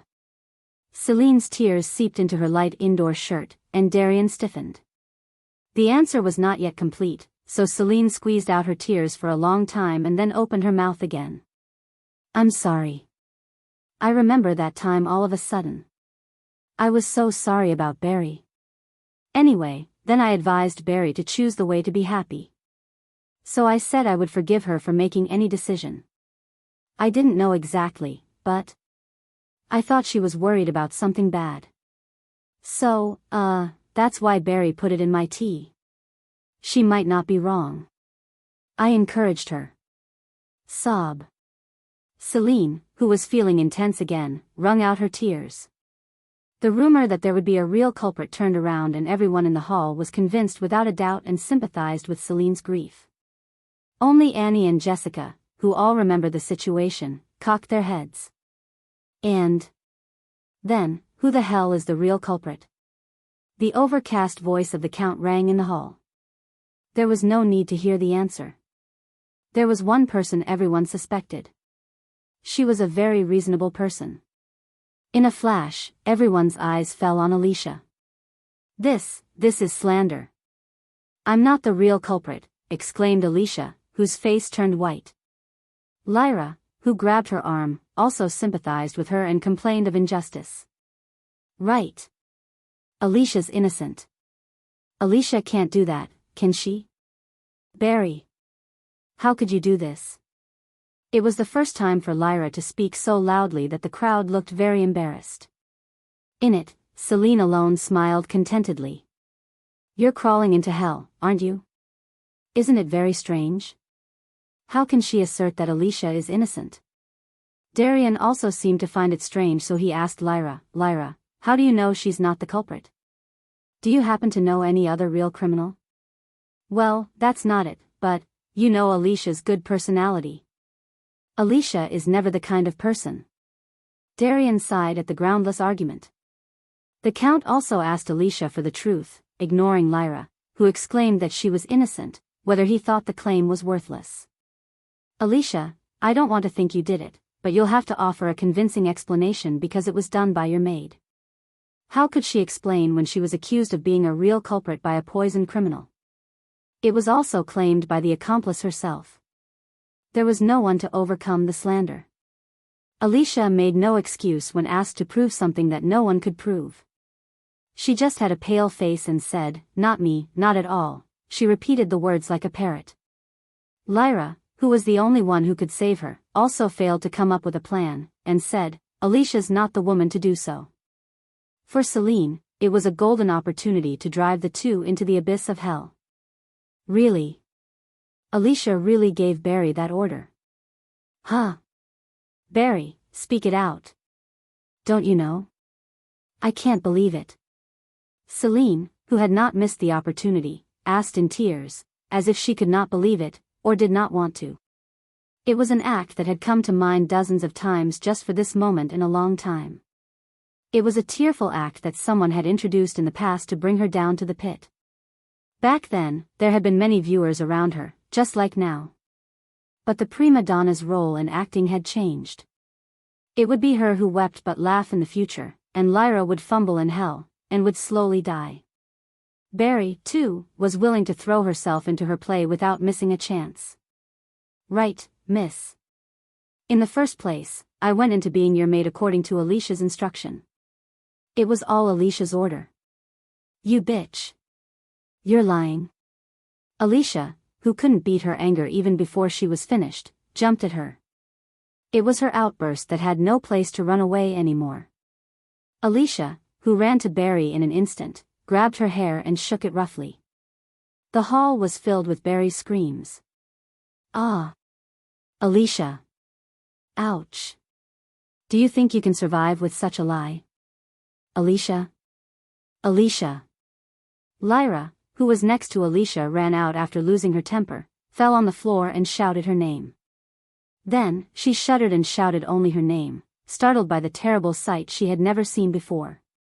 She looked as if she had lost her mother. Stop it. Stop it. Chapter 140. Strong male servants clung to Alicia to set her apart, who was strangling Barry's neck. But Alicia, half crazily, didn't release her strength in her hand trying to harm Barry, and the hall quickly became a mess. Alicia! What are you doing? Oh my God. Alicia! Stop it. Please. The Count and Countess raised their voices to mourn the tragedy. Lyra cried, not caring about her beautiful face being destroyed. All her maids were surprised and did nothing, so Lyra, who had never been neglected in her life, had to shed tears on the cold floor. Yes, it's worth seeing it this much. I must let them know who did what and how. As soon as she confessed exactly what she had done, this terrible scene happened. The noble Lyra cried out on the floor, and Alicia, who had been guarding her, turned into a demon. In this desirable abyss, the frightened Celine held Darian's shirt tightly and hid behind his back. How did he interpret it? Darian turned his head to see it and clenched his teeth. Brother. It's all right, Celine. There's no one to hurt you anymore. He played a very friendly brother to Celine in fear. She swallowed her ridicule and pointed out his folly. You were the one who killed me in the past. It was Darian, who had directed to strike that wicked bitch on the neck. But how was it now? He was pushing his own sister and her lovely maid to the edge of the cliff as opposed to the past. It was regrettable that she had had such a great weapon but could not use it properly. She had been foolish of herself not to notice it. She had an unfortunate past that she didn't have to experience. Nevertheless, she was grateful to heaven for giving her the chance to dispel that resentment. Having experienced the past, she had become such a vicious, wicked woman. Let go of this. Everything that bitch says is a lie. Please believe me. Alicia, who was held by the servants, shouted, struggling with all her might, like Celine of the past, please believe me. I'm not. It's a misunderstanding. I heard how Mrs. Alicia brought the poison. But Barry had the last key to drive Alicia in, and the key opened wide to the door of the answer, and the gate of hell that Alicia had to walk through. Alicia's struggle had stopped. Sob. Alicia. Only the cry of Lyra was heard in the stillness of the hall. It was like a prelude to running the final movement of death. Celine, who had been entrusted to that tender melody, fell to the floor, taking her hand off Darian's shirt. Everything happened because I was bad. Alas, I wish I had used the hourglass. Then she wouldn't wake up, so she would be a tragic heroine. Jessica, who was next to her, hugged Celine and wept. The Countess's cries also echoed. At Celine's pitiful appearance, Darian's hand hovered in the air. Miss. With Jessica's call, sharpness was added to the gaze of those heading to Alicia. It wouldn't cool down even if they tore her limbs apart. Amid all the cruel words coming and going, the Count of Justice raised his hand to clear up the situation. Alicia, I can't help but ask you for your sins, even if she has evidence. I never thought you'd do anything like this, but... in any case, the sin of trying to harm the master will be great and you will not escape death. And Barry. Barry shuddered loudly when her name was called. No matter what the reason might be, it is true that you have also done wrong, and you will have to pay for it. The Count. She fluttered in the sentence and looked at Celine, the only one who could save her. Her stiff face was a mixture of disappointment, injustice, and betrayal. You don't have to worry about it. Isn't it natural to save you? If I betray Barry here, everything will come to nothing. Celine, who wiped away her tears from the eager gaze, pleaded for her to pardon her sins on her behalf. Father, I fully understand Barry's feelings. I would have done evil if my father and mother, Lyra, and Darian, were taken as a hostage. I'm sure everyone would do. Rather, I think it's the bad guy who abandons his or her family. Isn't that right, brother? Darian replied yes to Celine's sad face seeking an explanation. In addition, she hesitated several times, but I gave her permission to do so. I'm sure it was hard enough for her to die. I think that's why she was here. So, please. I don't want you to accuse Barry of... The Count gave a fake cough at the earnestness. The maids, who had already been on Celine's side for gifts and favors many times, admired her character. How sweet of her to be. She is the one who tried to kill her. In the situation where Alicia had come to commit all the sins alone, Lyra gave a sidelong scowl at Celine, and faced with this, Celine looked around and raised her mouth so that only she could recognize it. Why can't you come forward to relieve her of her sins? No. Alicia's innocent. That's what I told her to do. But Lyra, whose most precious thing in the world was herself, couldn't do anything for Alicia, who was cornered and couldn't find a hole to escape, and it was Alicia alone who was eventually taken by the arriving guards. Dear Miss, thank you very much. It's all thanks to you. Barry, who had helped to add weight on Alicia's sins with consistent lies, thanked Celine before she left. His hair was dragging on the ground when she bent her waist deep. Be nice from now on. You're not given a chance twice. Celine, who had said something disagreeable, answered, shaking off her dirty hair. Yes. I didn't know who I really had to serve, and I have nothing to say for committing a serious crime. It's a good thing you've regretted it now. Goodbye. I'll be relieved if you send me a letter to see if you're doing well. As Celine said, don't stop personal ties in the future, she was thrilled to say that Barry nodded greatly. Yes. Yes. Miss. I will do that for sure. So, please stay healthy. Barry, who said goodbye to her, wiped her tears off and climbed into the wagon. The carriage set off as soon as she got up, having already set her destination. Celine turned and entered the mansion as she stared at the disappearing carriage. Annie, who had been staring at Barry all the time, asked Celine as if she could not understand. Miss, why did you forgive Barry? Wasn't Barry the same bitch as Alicia? Jessica also nodded her consent. Celine smiled a deep smile and explained it kindly to her. Annie, the wicked are bound to pay for it, even if I don't have to punish her. God is watching us all. Maybe they didn't understand what she meant, and Annie and Jessica cocked their heads. Celine climbed the stairs to her room, thinking, you may never know it all your life. The wagon left and was heading in a completely different direction from the kingdom of Croa where Barry would like to go. It was about a day after she left the capital that Barry noticed. Where am I? Why is it such a thick forest after a day? About an hour after the driver stopped the carriage to check its surroundings, Barry, feeling strange, carefully went out of the carriage. And when she checked out, the startled Barry sat down and uttered a silent groan. For somehow the driver and horse were gone, and only the body of the carriage lay in the woods. Oh, no. She had been out of the capital for a whole day, but if it was a dense forest. It was clear that the forest of labyrinths had no end, even the emperor had given up. It was the forest that anyone could never escape without a compass and a ride. So nobody easily walked into the forest. When she thought she had been abandoned there, Barry let out a strange groan, shedding tears in the fear of being pushed in and out. The cry of the beast seemed to be heard coming closer. The only thing left for her, whose bag was stolen behind the carriage, was a carriage and a body that would soon break down after being attacked by the beasts. A few days later. Miss, I got a letter from Barry who left.